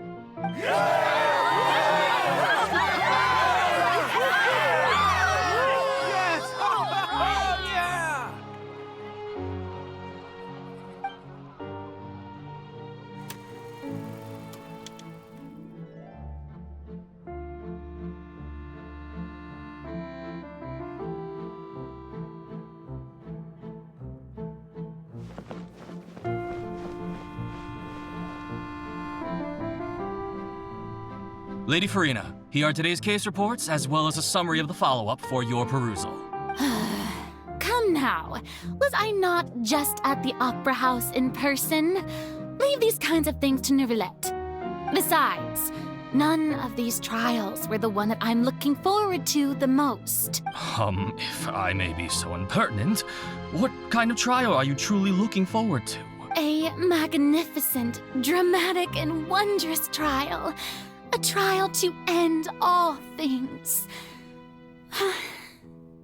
How could you hope to understand? That's true. I fear I lack the ability to grasp your divine thought, Lady Archon. No need for fright, and do not take what I said before too seriously. Go now, do your duties.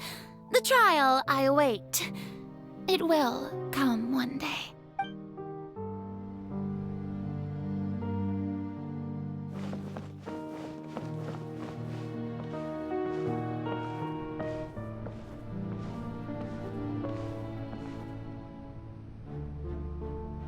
Lady Farina, I don't know what to say. Thank you for agreeing to see me. No need to thank me. Or rather, thank your own sense of perseverance instead. Long have you stood in line to meet me, have you not? Oh, I'm afraid that's just an inevitable consequence of my divine charm. All right, Deoteria, is it? How is your son's illness? You remembered me, and you knew of my family, too. He is doing much better now.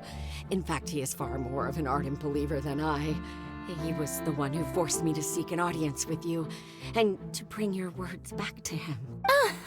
Oh, good. Very good. If this should happen again in the future, please do not hesitate to come and tell me. Going down to citizens' homes every so often, while not usual practice, should serve as a fine change of pace. You're such a gentle and wise god. Thank you once again, on behalf of my son.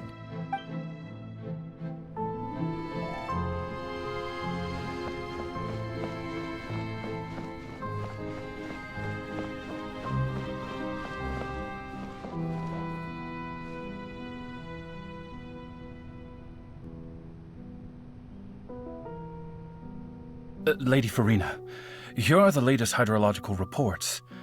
As for the specific parameters you asked to take note of, I'm afraid things still don't look good. I see. It's as I thought then. As your god, I did already expect this, but I wanted to see how far your human wisdom would allow you to analyze it. All manner of signs indicate that the prophecy will still come to pass. Forget it. That's not something you need to worry about right now. Well, as I understand it, the Fontaine Research Institute is also trying to find a way to counter the rising water levels. Really? Have they found anything?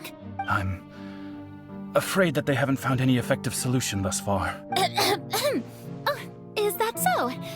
Well, no wonder. This issue has reached the realm of the gods, after all. Still, their spirit is praiseworthy.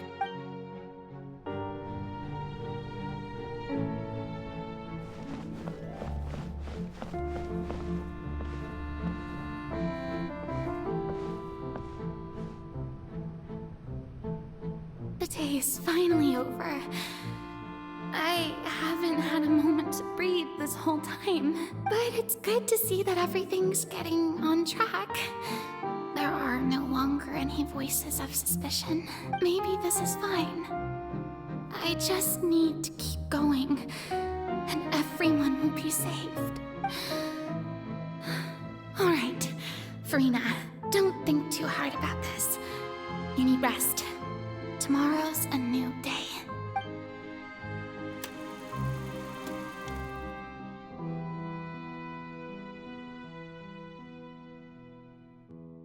Lady Farina, here are the new trial reports for the latest cases, as well as a summary of the follow-up.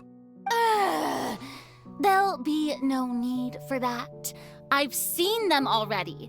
There's no need to go back over scenes I've witnessed in person before. Lady Farina, I've waited so long for this chance to see you in this manner. Indeed, my dear, loyal citizen. This joyous moment is an honor for us both. Lady Farina, we're detecting significant hydrological anomalies near Poisson. Understood. Keep monitoring. Keep me informed should anything come up at the Institute.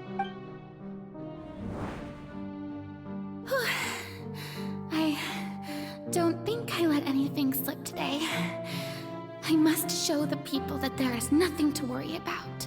I just don't know when these days will end.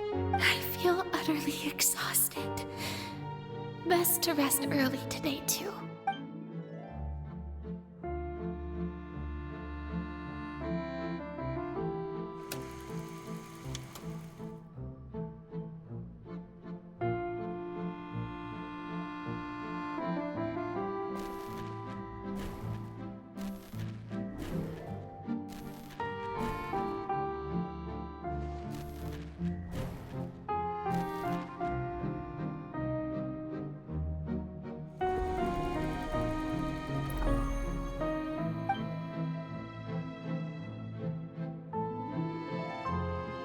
Lady Farina, it's like a dream being able to speak with you up close like this. I've heard that the first member of our family who was honored to receive an audience with you was Madame Deoteria, almost 20 generations ago. And what a fine family yours is indeed. It brings me great joy to meet such a faithful believer, a descendant of a line most ardent. Surely you exaggerate, Lady Farina. My lady? What is it, good citizen? Are you crying?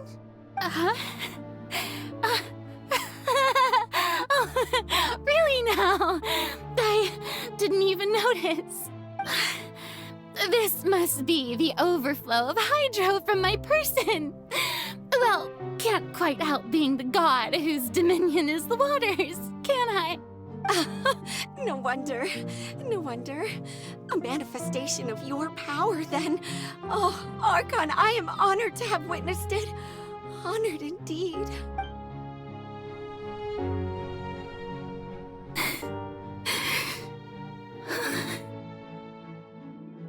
So interminable. So lonely. Just how much longer? Hundreds of years must have passed by now. Perhaps the show must go on for hundreds more. I never imagined that it would hurt so much. Have I reached my limit?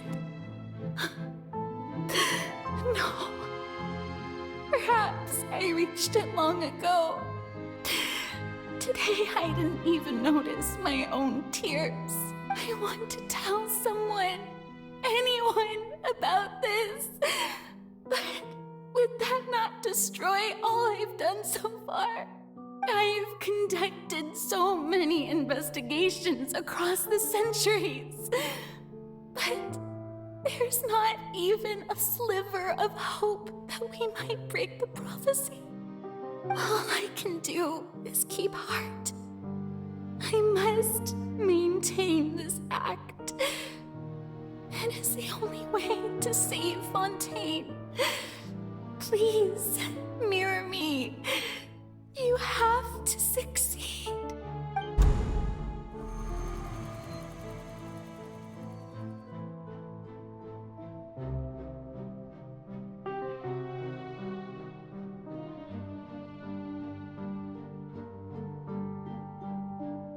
Farina, you don't have to shoulder this burden alone.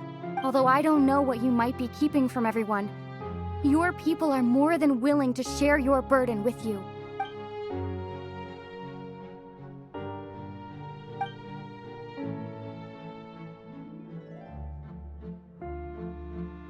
Share my burden.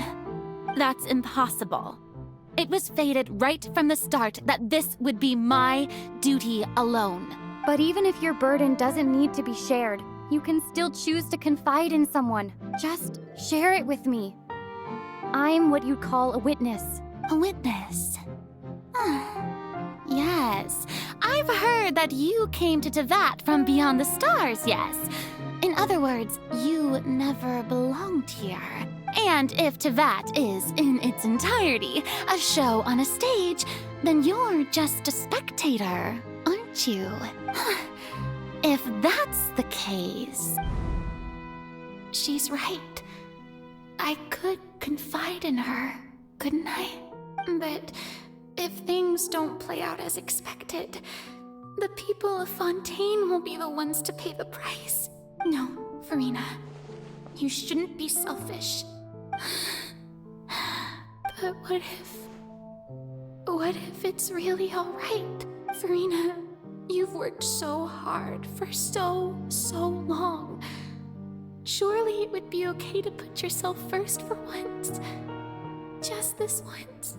Is it such an outrageous thing to do anyway? To find someone in whom you can confide your frustrations and sorrows? Surely it could not hurt.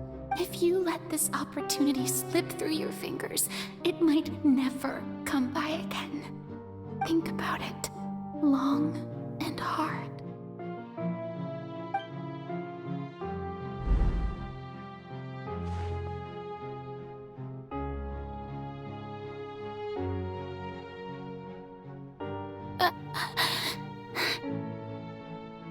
No, I have nothing to say. I am Farina, the Archon of Fontaine. Everything will surely get better. All you need to do, dear spectator, is to witness my performance until the curtains fall.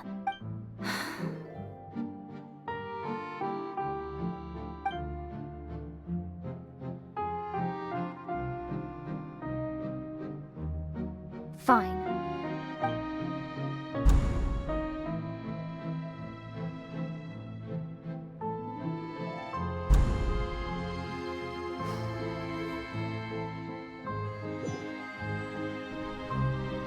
So even Farina doesn't know the truth? You've never once let her in on the full plan? Yes, it had to be done.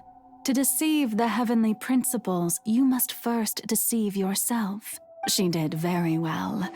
If she had let her resolve falter even once in these 5 centuries, Fontaine would have been doomed to the most tragic fate. It seems that trusting humanity was the right decision after all. I believe that I understand how your deception works, but that is only half the truth, is it not? How would you build on this foundation to save the people of Fontaine? That is the most important thing. Ah, good. Of course, the Iudex of Fontaine has pinpointed the crux of the issue. I'm sure you've long sensed that the Oratrice is no simple machine, yes? I've always suspected that it had its own consciousness. And Lenny did mention that he heard a human voice within the core chamber. It now seems that that person was you, hidden within the machine all along. Am I right? And then I became one with the Oratrice, taking Fontaine's gnosis with me. Yes, it would seem so, wouldn't it? Alas, your understanding of this device still lacks sufficient depth. In truth, it is no enactor of justice. It is, in fact, a device created to kill the god of justice. I beg your pardon? Oh, you have it. And to be more precise, not only will the Oratrice take down the god of justice, it will also take down the divine throne upon which she has been placed. I mean, did you think I would be the sort to enjoy peaceful repose while Farina suffered? My work over these last 500 years has been to constantly accumulate indemnitium within the Oratrice. But really, some have already discovered that only a small fraction of the energy generated by the device was ever used to provide power to Fontaine. The vast majority had to be accumulated to enact this death sentence. It was all part of your plan then? Both the trial and the sentence? Indeed. This power, accrued over 5 centuries, could have sustained Fontainians for millennia had it only been used for that purpose. Almost all of it has now been stored within the Oratrice. But only power of this magnitude could hope to destroy the Hydro Archon's divine throne, shaking the rules established by Celestia and breaking through the institution that is the Seven. So the Oratrice's call for death was for neither Farina nor Focalor, but for the Hydro Archon. The destruction of that divine throne. If I do not misunderstand your intent, you must be... returning what's rightfully yours to you, of course. In other words, this was all done to return the authority of the Hydro Archon to the Hydro Dragon of this planet. But...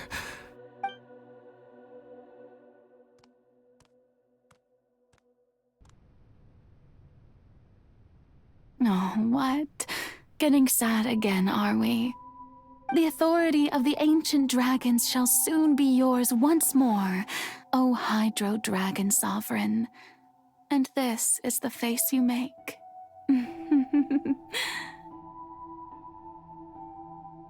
all you've done throughout the years is just so you can sacrifice yourself at the very end.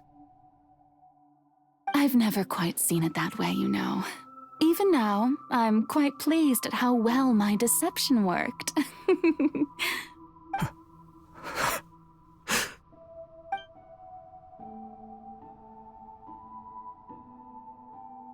Hydro Dragon, don't cry. I must say, had it been within my rights, I would have loved to judge the heavenly principles themselves. Were they not guilty of essentially the same crime? Egeria stole the power of the primordial sea, and the heavenly principles stole the power you ancient dragons possessed.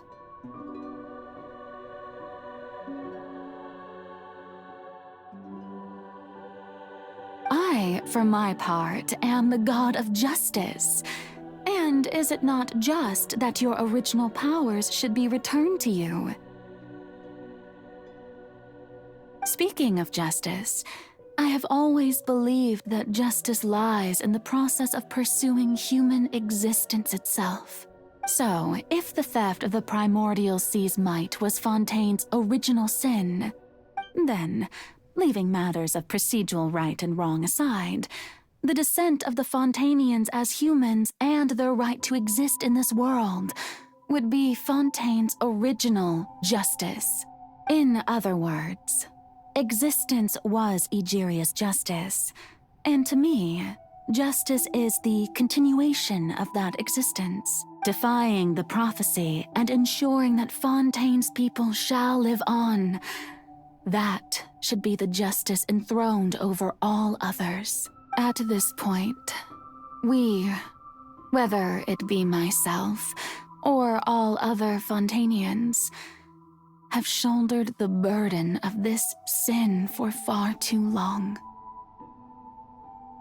Iudex Nervillet, the highest judge in our land, When you regain your full power as an elemental sovereign, what virtue? So when I was invited to the court of Fontaine to serve as Eudex, I see now that that was your idea too. At last. I now understand the true purpose behind this position. In the beginning, I was uninterested in human existence. But these 5 centuries of living alongside them have gradually brought about mutual understanding between us. And I have even attempted to feel as they feel. You are a devious one, Focalors. Things being as they are, surely you know that I could never declare them to be guilty.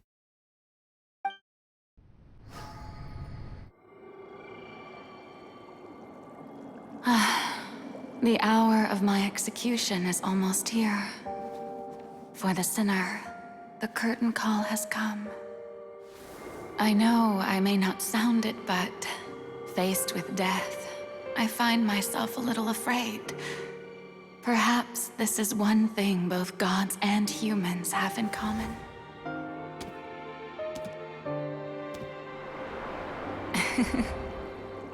Farewell, Nervalette. I hope you've enjoyed the part you played these 500 years.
I, Eudex Nervalette, hereby declare,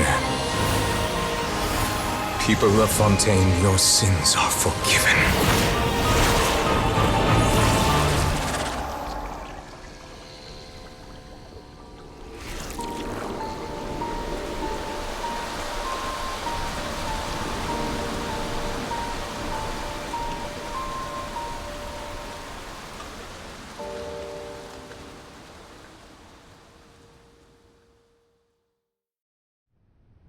Sid.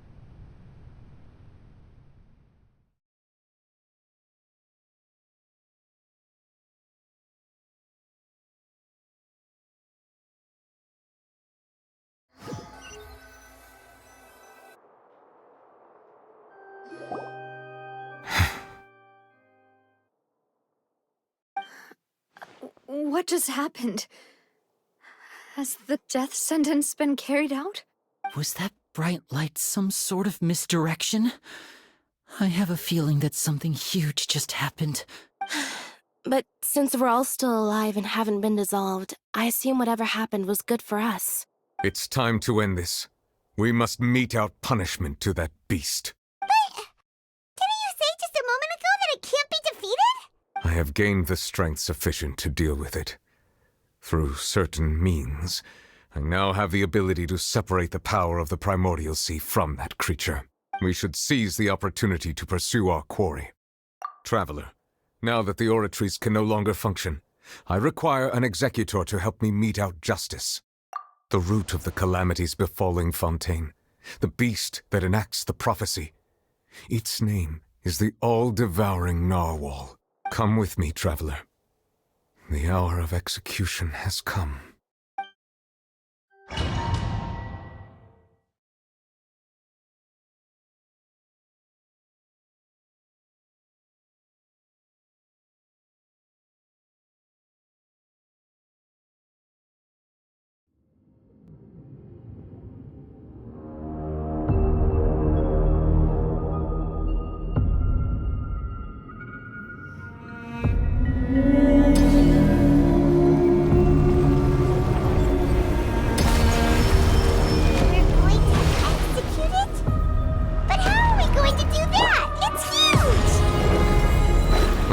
Done my best to separate the power that my seek from the way.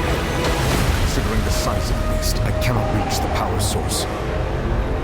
Unless we can find a way to attack it from within. I will share a part of the ancient dragon's power with you. We shall look for an opening together.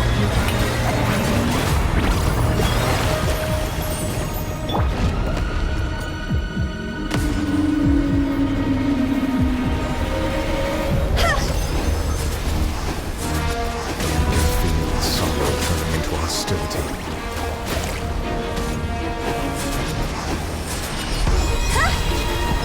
Wings of darkness, come! Leave my space!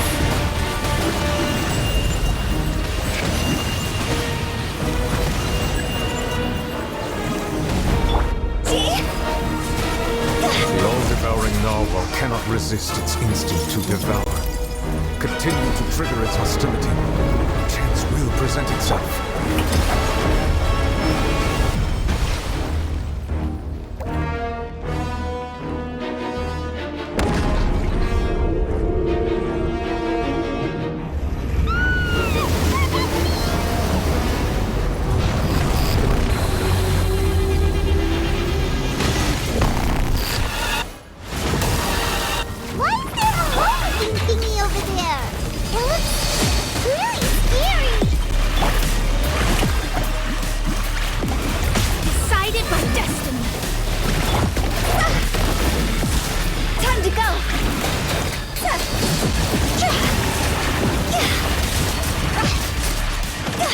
I have granted you my protection.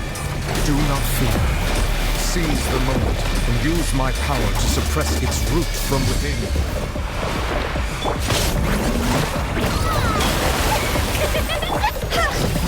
Manifest the authority of the ancient.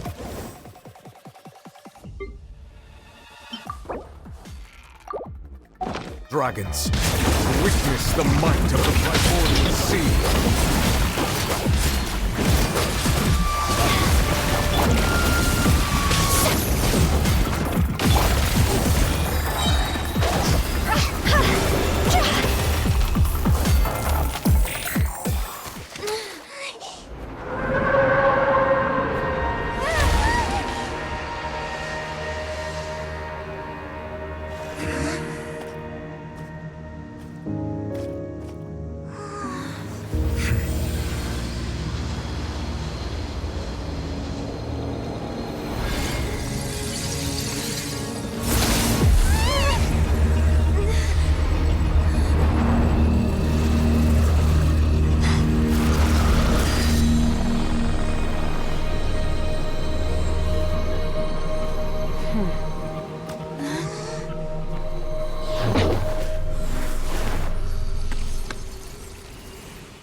Thanks for helping with the cleanup.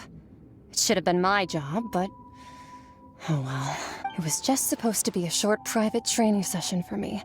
I didn't think that my disciple and my master's pet would start brawling in the meantime. Well, actually, I had a feeling that it would happen at some point, but they bumped into one another earlier than I thought. What a blunder. I suppose I'll have to swing my sword 3 million times as penance. That power... Who are you exactly? Paimon has an idea. From what she said earlier, she must be Child's master. Skirk, right? It's just that he gave us the impression that she was, less talkative person. I simply did not have anything to say to the weak. But you, on the other hand, managed to defeat the all-devouring narwhal without using power from beyond this world, so you may speak to me as equals.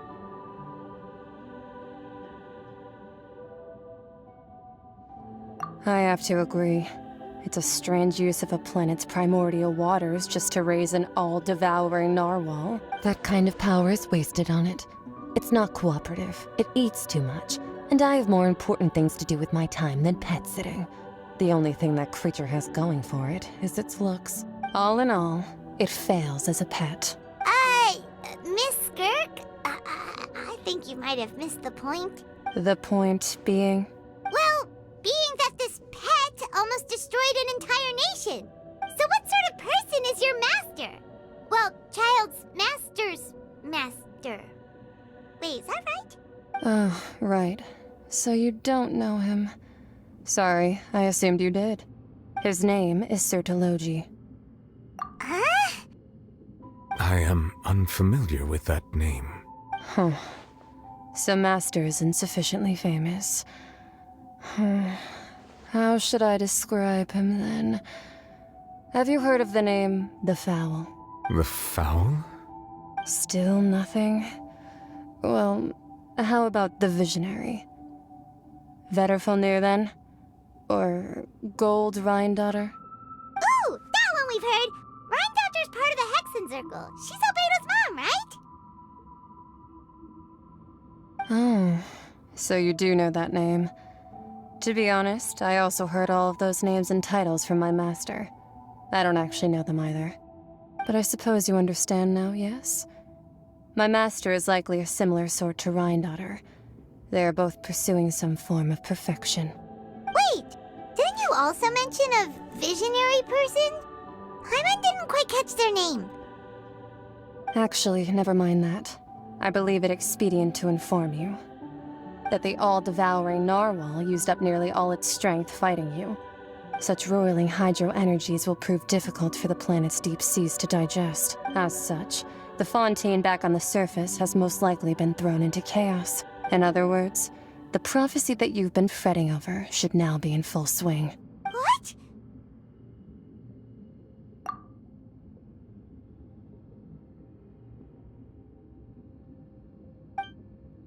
Not to worry.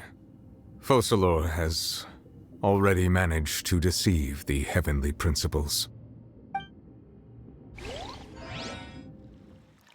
In the end, the people will all be dissolved into the waters, and only Farina will remain, weeping on her throne.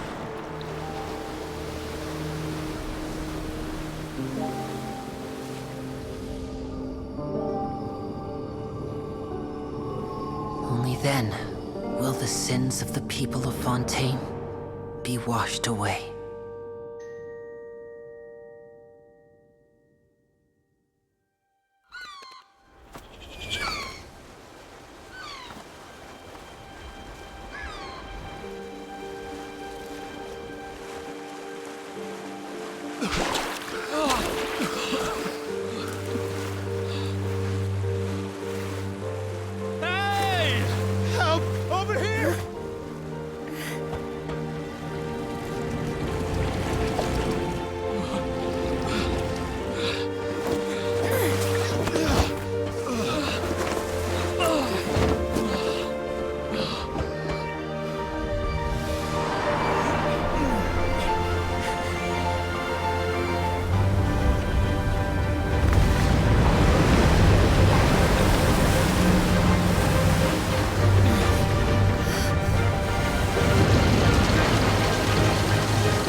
All hands, initiate emergency rescue!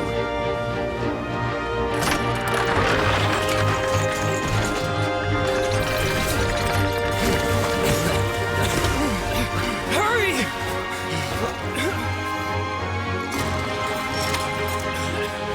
Hey, lend a hand!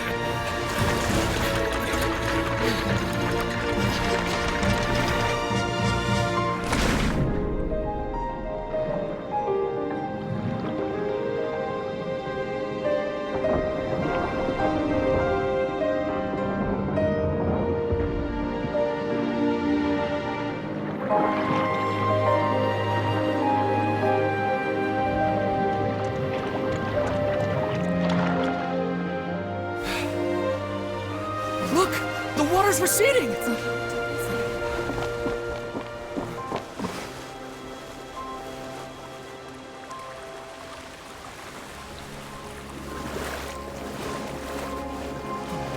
It's a miracle! Water's receding. We didn't dissolve. The prophecy was wrong. The prophecy was wrong!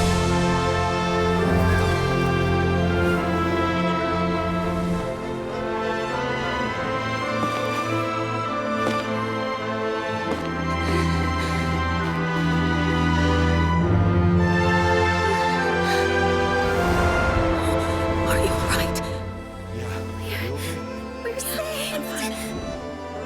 The prophecy was wrong.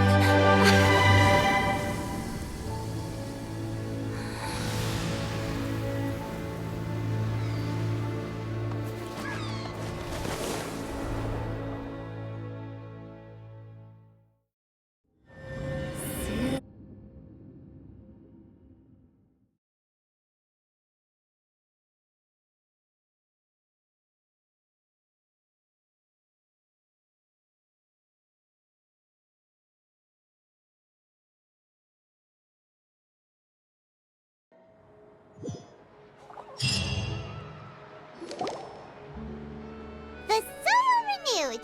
The Spina di Rosula talks post-disaster rebuilding. I recently visited Poisson to meet with Miss Navia, spokesperson of the Spina di Rosula, and we spoke about Poisson's present and future. Old soil can still give birth to new bloom, Miss Navia stated. Hope is like seeing a small cookie when you're starving late at night. You just need a little of it. Skyship Winglet, Booner Brain of the Fontaine Research Institute. The various disputes that have arisen on account of Mr. Edwin have suddenly become a shield over the Institute, with Jurier turning out to be a once-overlooked hidden gem. People always call the first researcher mad, but few know what to call the second. And should that latter person achieve a miracle, they would find it all the harder to find a word with which to classify him and his team. Wow! Paimon barely recognizes the people in the reports. Are those really Jurier and Navia? They sound like real big shots.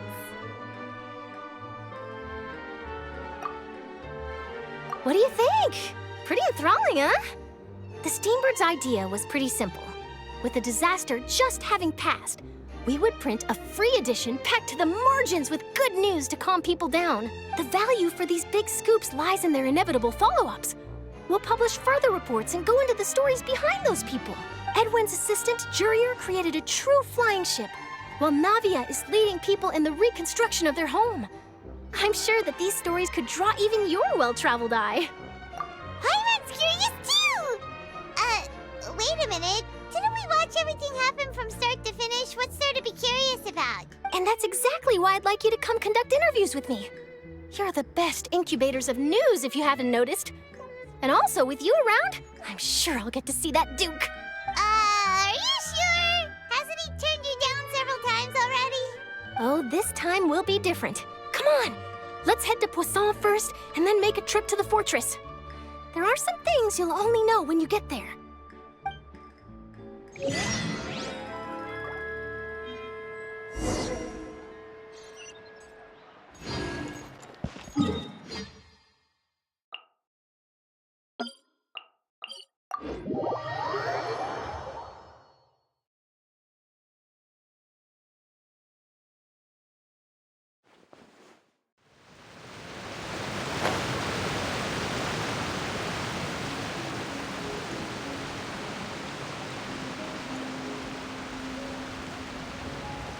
Huh?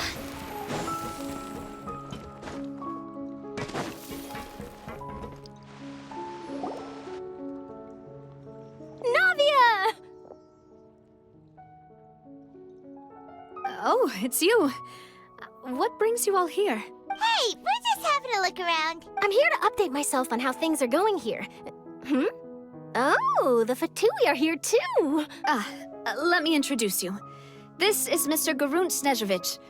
He represented the Knave in sending us a large amount of supplies, and is helping with our work. Our residents are hard at work as well. Thanks to everyone, work is progressing nicely. We've lost a lot of people, but we're moving forward. That will have to be enough. Hello, Miss Charlotte. I'm a big fan of yours. I especially like that article you wrote last year about Fontaine's stray cats. But if you don't mind, could you not emphasize our role too much in your report? It's not charity we're doing here. We just happen to share the same interests as Despina. I get where you're coming from. I'll keep it as simple as possible. Or would you be willing to feature as friendly neighbors? That would be fine. Thanks. Oh, you're back too. How are things? We finished laying down the construction materials. It'll be another hour before the workers are able to go over there. Huh?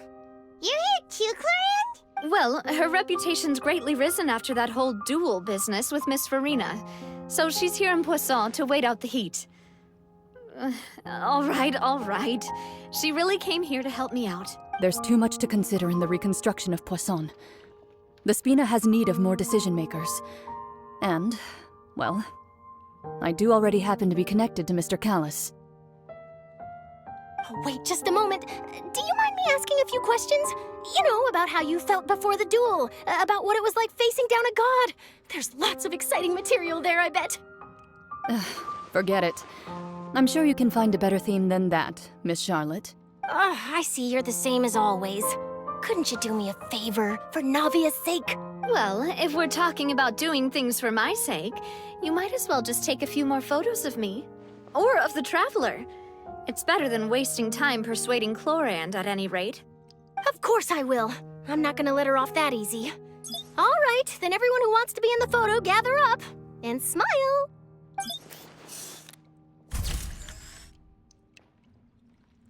How did it go? Was it a good shot? Did Paimon look cute in it? Not bad. Your addition really helped the composition of the picture. All right, hang on a moment. Let me snap a few more shots.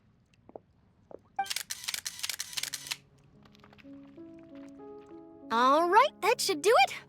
I'll be back here later anyway, so let's call it a day. You're very quick. Speed is of the essence when it comes to the news, and freshness is the key. Also, not to brag, but I'm pretty good at building connections.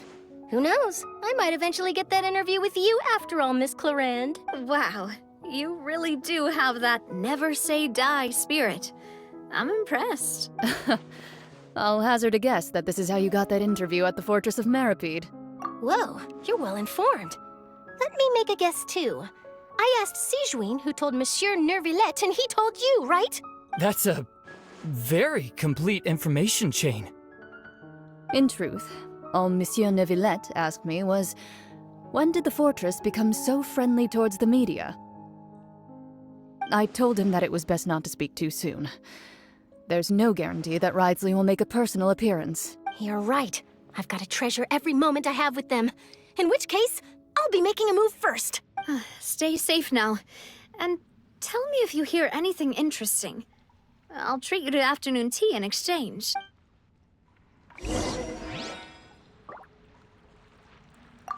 You seem curious about the Fortress. Of course. That Ridesley. I still remember going down to the Fortress to grill him for information on my father's case. Boy, did he take me for a ride. Without telling me anything, of course. But he did invite you to tea, didn't he? 2 large pots of it, in fact. It was good tea, though. I have to agree. The tea there is very good. Speaking of that, would you like to have some today? I mean, you've got time, right? Well, I'd be partial to some shortbread. Wow, it's like we've got a menu or something. Sure. Good. What flavor of biscuits would you like, Mr. Snezhevich? Me? I'm fine with anything. But I would prefer chocolate, should you have it. All right. Leave it to me.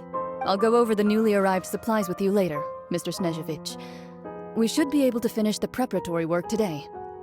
That works great for me. Huh. Is it just me, or did you get a new lipstick? I did. It was a gift from Sigewinne. Want to give it a try? I think the color would suit you, too.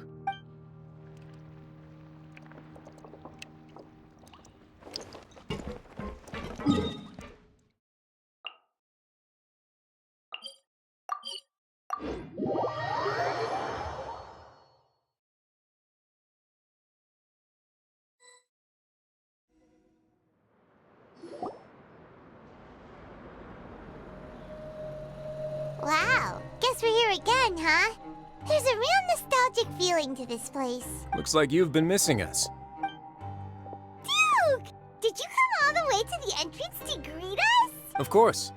I'm here to welcome you and our dear Miss Charlotte, whom our good head nurse recommended to me. It's an honor to finally meet the much-rumored Duke. Thank you for consenting to my visit to the fortress, sir. No need to thank me. But that said, I shouldn't be the focus of your interview. I trust you recall our agreement? Of course, of course. All right then, this way.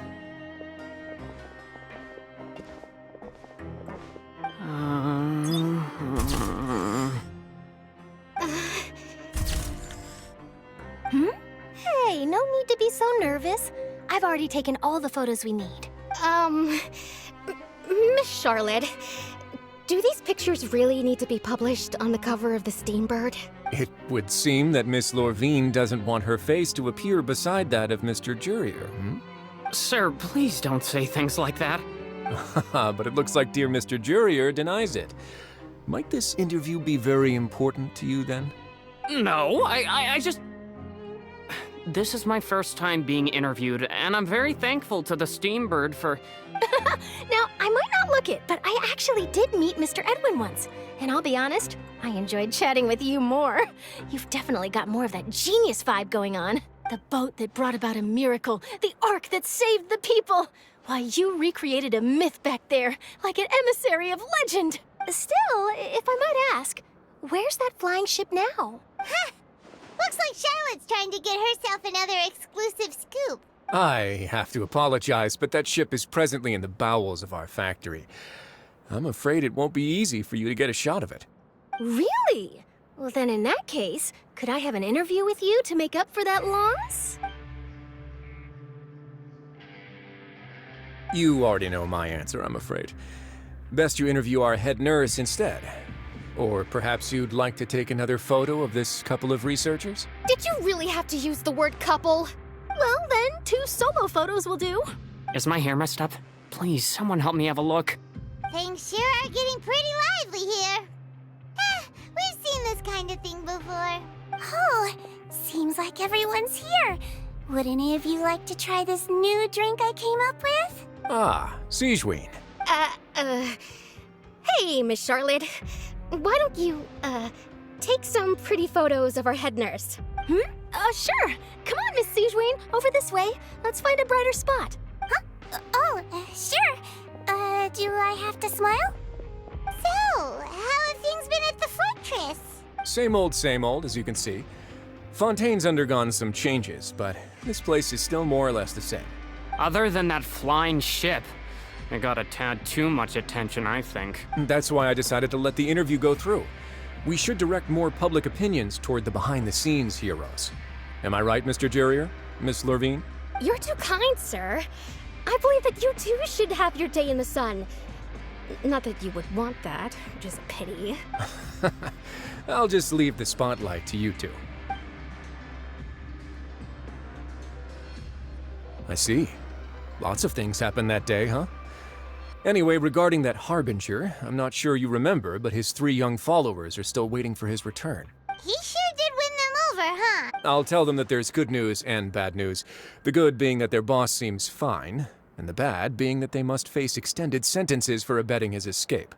Oh, actually, what about you?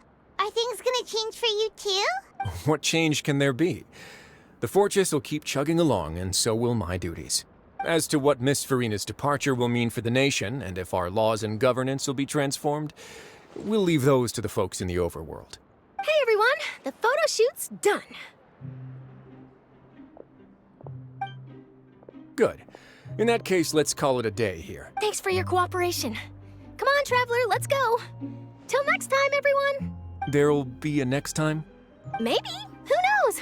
I might write a story about the underwater factory next time. Until then. All right, last stop, the docks.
Arteria mentioned that she stayed in touch with Linny and the others after working together.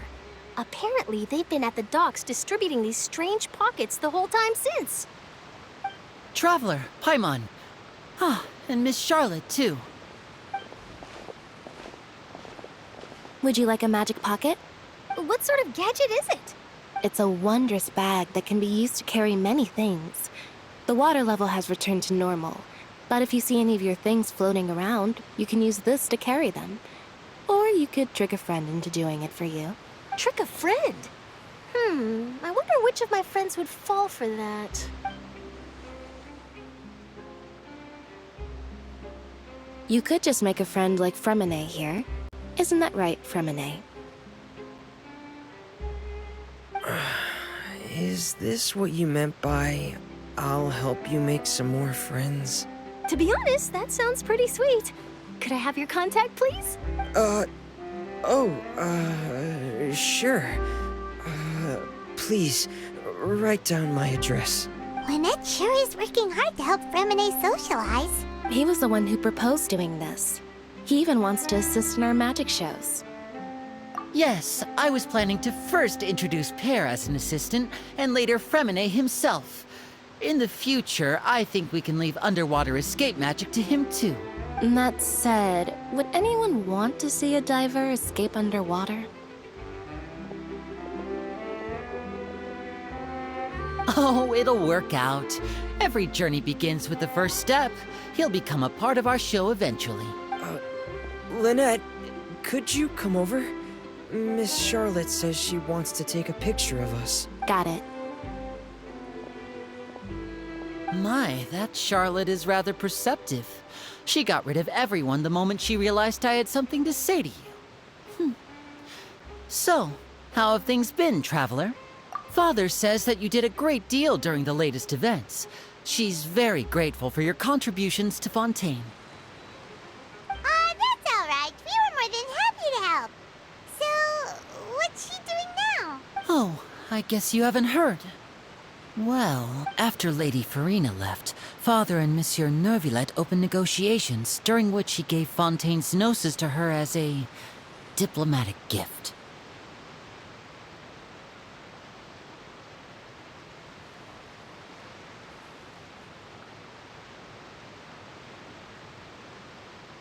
A diplomatic gift? A gnosis? Yes, I was quite surprised at first myself.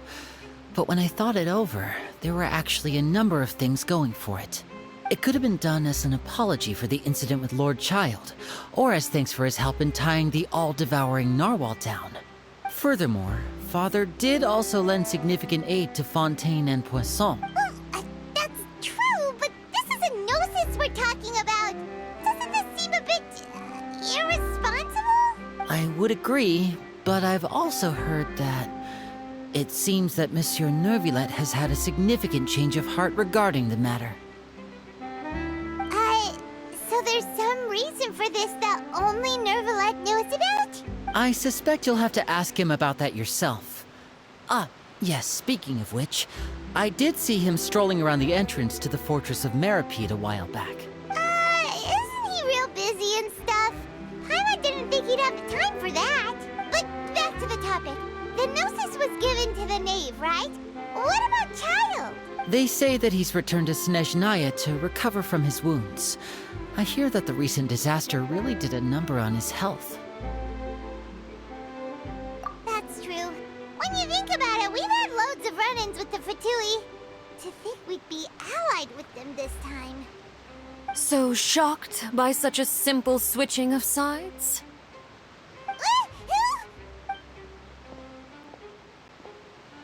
Father! Well, what do you know?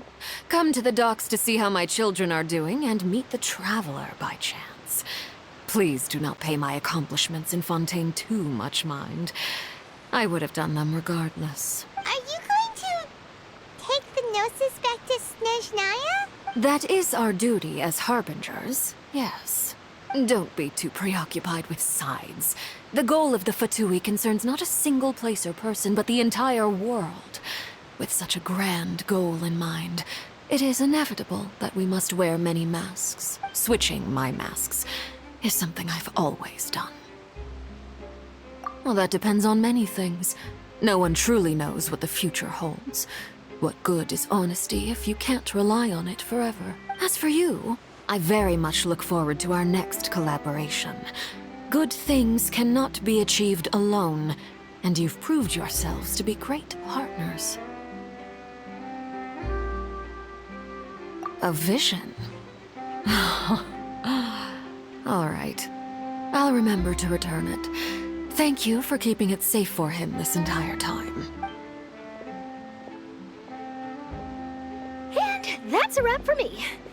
Huh? You're...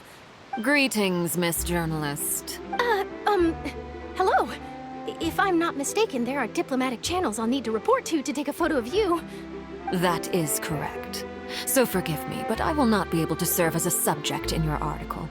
However, feel free to write as much as you'd like about our dear magicians and our upcoming rookie talent. I will. The sea breeze is quite pleasant. I shall continue my walk while the weather remains so agreeable. Farewell. Farewell, Father. Oh, she has such an intimidating presence. I didn't even dare to take a picture. Thankfully, I've already wrapped up all my pre-scheduled interviews. Thank you all. This'll be more than enough for me to write about, I'm sure. Don't be too nervous. Why don't you take a magic pocket before you go? Here, Traveler, Paimon, you take one too. To move things about? That's right. Funny. I was giving out magic pockets when we first met too. And what do you know? I'm doing the exact same thing right now. So many things have happened, but the pockets are still the pockets. I guess this must be life. We will all follow our own paths, and serendipity will lead you to your fated friends. All right then. We'll be handing out pockets in some other districts later, so we'll get going now. Have a good day, you two. Well, guess we sent Charlotte off. Shall we go see what Neverlette's doing? As long as he's not so busy that he doesn't have time to chat anyway.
The entrance to the fortress! Ooh, he really is there!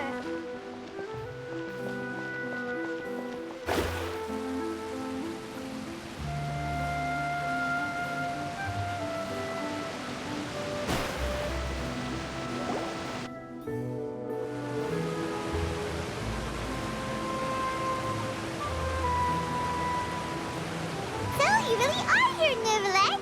I didn't think you were going to have free time this hour of the day. Really? Oh, I suppose you must have met Mr. Linney. He took the time to greet me earlier when he passed this way. In any case, you came at a good time. I was just considering reaching out to you to set up a meeting, so I may explain some things that I haven't had the time to before. Aw, Paimon's glad that you remembered. Thank you for Let's have it then. How was Fontaine actually saved? The whole business is still quite the mystery to us. It is strange how words can often leave a bitter taste in the mouth when it finally comes time to say them out loud.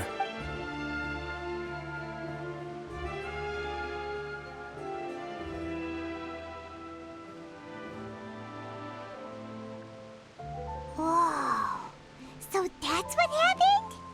Focalor destroyed the divine throne of the Hydro Archon and restored your power to you, transforming you into a fully fledged elemental dragon sovereign!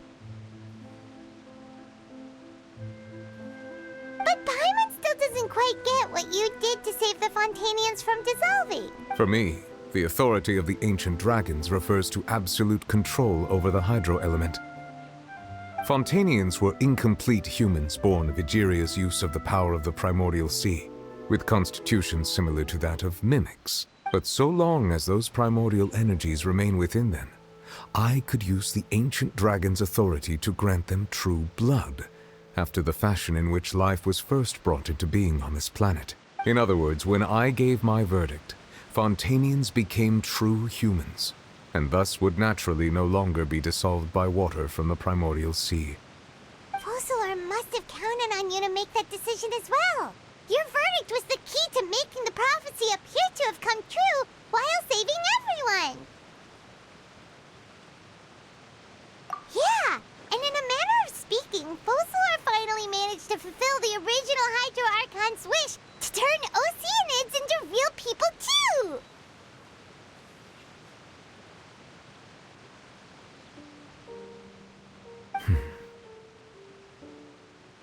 It seems from your expressions that you still have more things you wish to ask. Ask away. I will tell you the truth as I know it. I have investigated his case along many avenues, and I have learned that he once fell into an unknown chasm when he was young. There, by chance, he awakened the all-devouring narwhal. But whether it be by sentiment or reason, that should not have been enough to consider him the root cause of the disaster. At most, he would have had tangential liability. As for the judgment passed by the Oratrice during the trial, whether it was due to that liability by association or Focalor deliberately using him to buy time for us on the assumption that he would be able to hold the creature off, I cannot say. Guess Focalor had Fontainians in mind the whole time. In the end, it was thanks to her that they finally became real humans. Hang on a second. Paimon suddenly got another question. Back when Fontainians hadn't yet become real humans, were the children they had also transformed Oceanids? Life has always flowed like water. Do you recall how Fontainians would often come to the Fountain of Lucine to pray for children?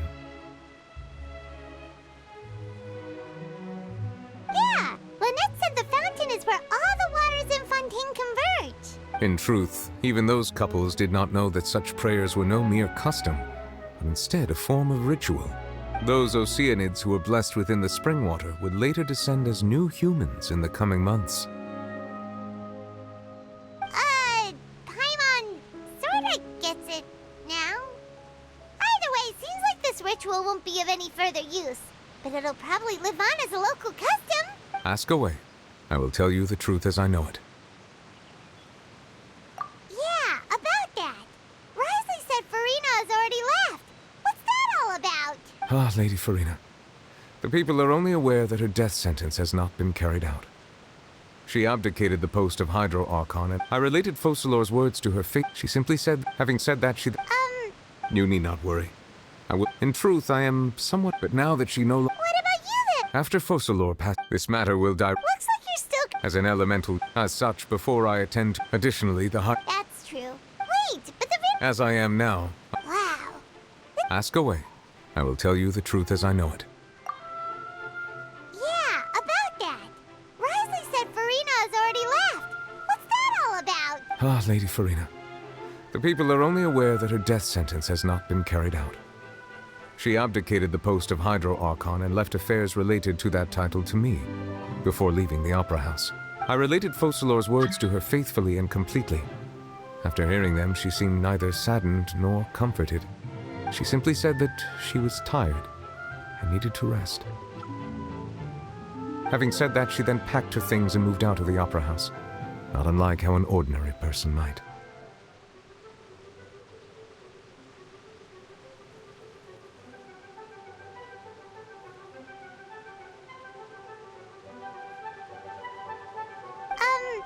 But she's still got a place to stay, right? You need not worry. I will make arrangements to ensure that she will not want for food, clothing, board, or travel. In truth, I am somewhat happy for her. The wear and tear on her spirit will, of course, take time to heal.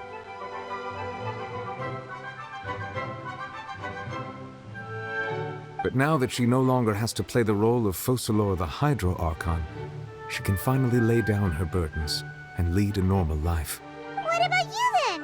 What are your plans now that you've regained your full powers as the Hydro Dragon? After Focalor passed on, the Oratrice also ceased to function. This matter will directly affect our trials. After much careful consideration, I've decided to take over its role in our courts. From now on, I shall hear cases and pass verdicts by myself. Looks like you're still considering stuff from the perspective of the Udex, huh? As an elemental dragon, there are indeed many things that I must do. But this power and this duty, in a manner of speaking, you could say that both were granted to me. As such, before I attend to my other responsibilities, I must first and foremost continue to serve Fontaine as its highest judge. The duty of the Hydro Sovereign and the duty of the Udex shall coexist within my person. Additionally, the Hydro Archon's departure has brought about another problem, which is that the Opera House shall no longer produce indemnitium. That's true. That power was derived from the people's faith in the Hydro Archon, wasn't it? Wait, but the various mechs and machines in the city are all still okay. Where are they getting their energy from? As I am now, I have full command over New Musia, and it can serve as a complete substitute. Another reason why I cannot quite leave Fontaine immediately. Wow. This ancient dragon's authority stuff is really quite useful, huh? Ask away. I will tell you the truth as I know it.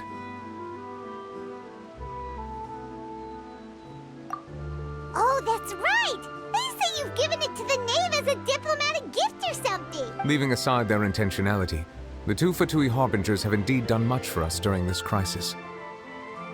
Their sole remaining goal in Fontaine, at least at this point, would seem to be the Gnosis. The Oratrice has ceased to function. The Hydro Archon's divine throne is now no more, and I do not need the Gnosis's power. As such, it has lost all meaning for Fontaine. If the Fatui have impure designs, we might as well accede to their request now, and avoid unnecessary conflict. What complicated considerations! Paimon thought you were just giving it to them out of gratitude to the knave and as an apology to Child. Ask away. I will tell you the truth as I know it. You will soon be heading to Natlan, I presume. I'm afraid that I have little talent as a travel guide, so all I can do is tell you what I know about that land. As far as I'm aware, Natlan can be said to be a nation of dragons. A nation of dragons? You mean like you? No, I suspect that I would not find myself welcome there. Unlike ancient dragons such as myself, the dragons of Natlan have undergone long years of development and evolution. Large numbers of them have entered a form of coexistence with humanity. Natlan is also the nation of war.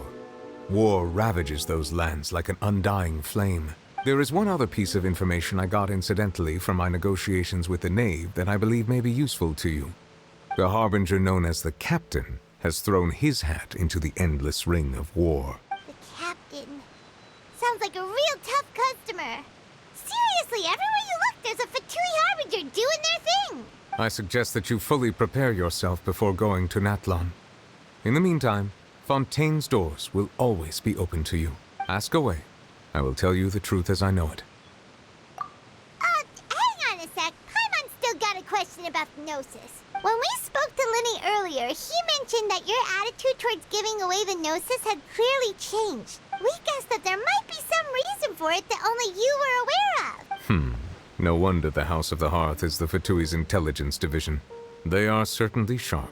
So regarding this specific issue, I was just getting ready to share something with you. What is it? In truth, I exchanged some further words with that lady named Skirk after sending you two back to the surface. It went something like this.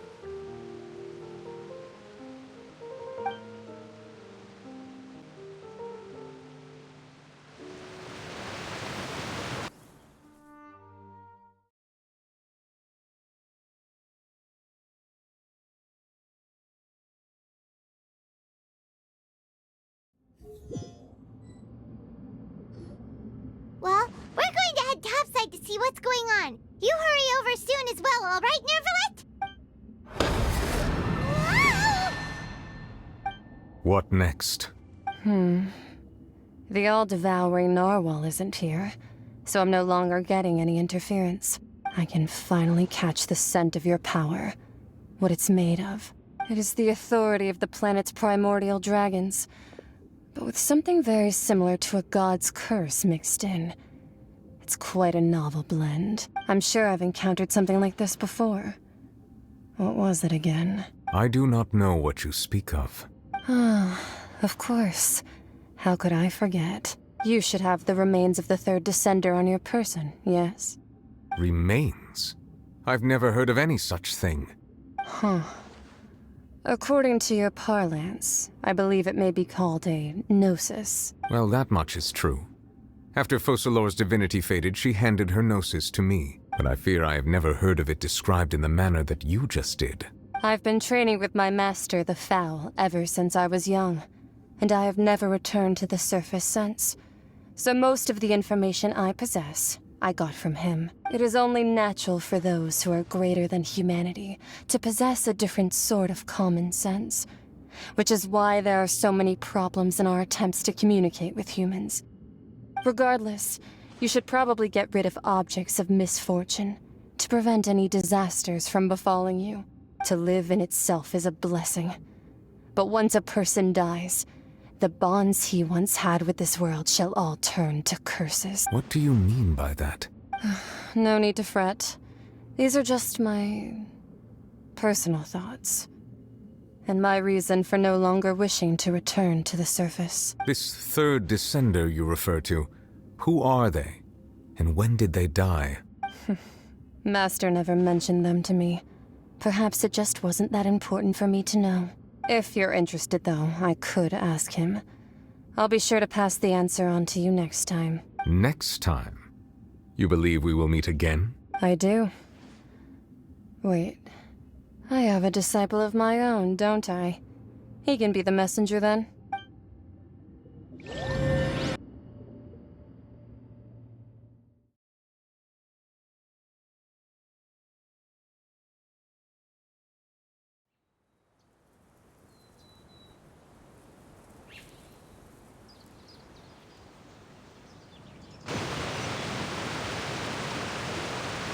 That's what she told me. Whether it would prove useful or not, I wanted to pass that information on to you. The remains of the third descender? So that's what the Gnosis actually are. Paimon just thought they looked like chess pieces. How could they be a person's remains? All the same, assuming that there was no misunderstanding or special metaphor at play, that is what she meant to say. And she said that it would bring misfortune and that you should check it, which is why you gave it to the Fatui. If she speaks the truth, then I would simply be putting Fontaine at unnecessary risk by keeping it here.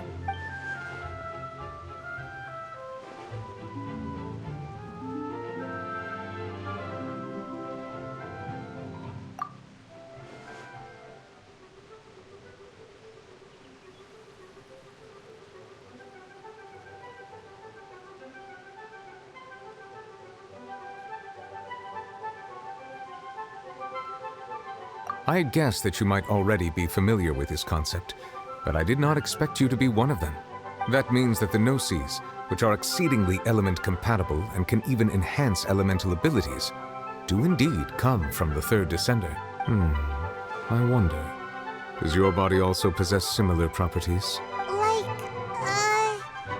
Like being able to use elemental powers without a vision. That does sort of count as special compatibility, right? No, let's not think about this stuff right now. It just feels creepy, comparing the Traveler to the dead third descender and all. That's what you say, but this topic still feels like bad luck. Once Child recovers, let's get some more answers out of him. Or go look for his master and get the answers that way. I too believe it unwise to make too many blind guesses when information is lacking. The same is true of being at court. All right. Whatever the case, it seems like the crisis here in Fontaine's over for now. Yes. All of Focalor's efforts were for this moment as well. But she sacrificed herself in the end as a god, and she suffered through all those years as a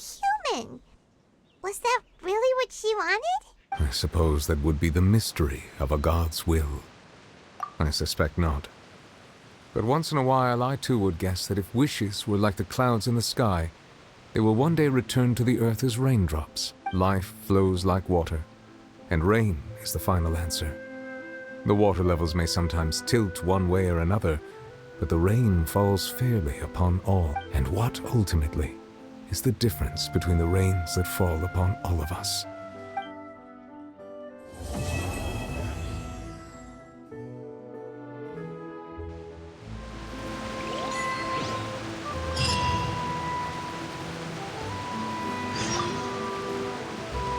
It seems from your expressions that you still have... Ask away. I will tell you the truth as I know it. I suggest that you fully prepare yourself before going to Nathlon. In the meantime, Fontaine's doors will always be open to you.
Fate is called it.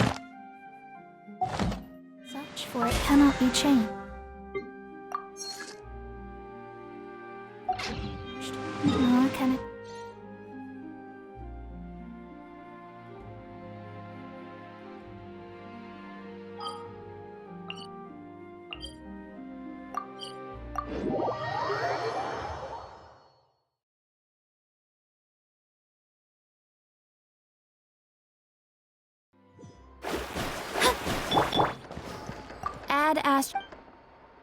Thank you for Add Ash.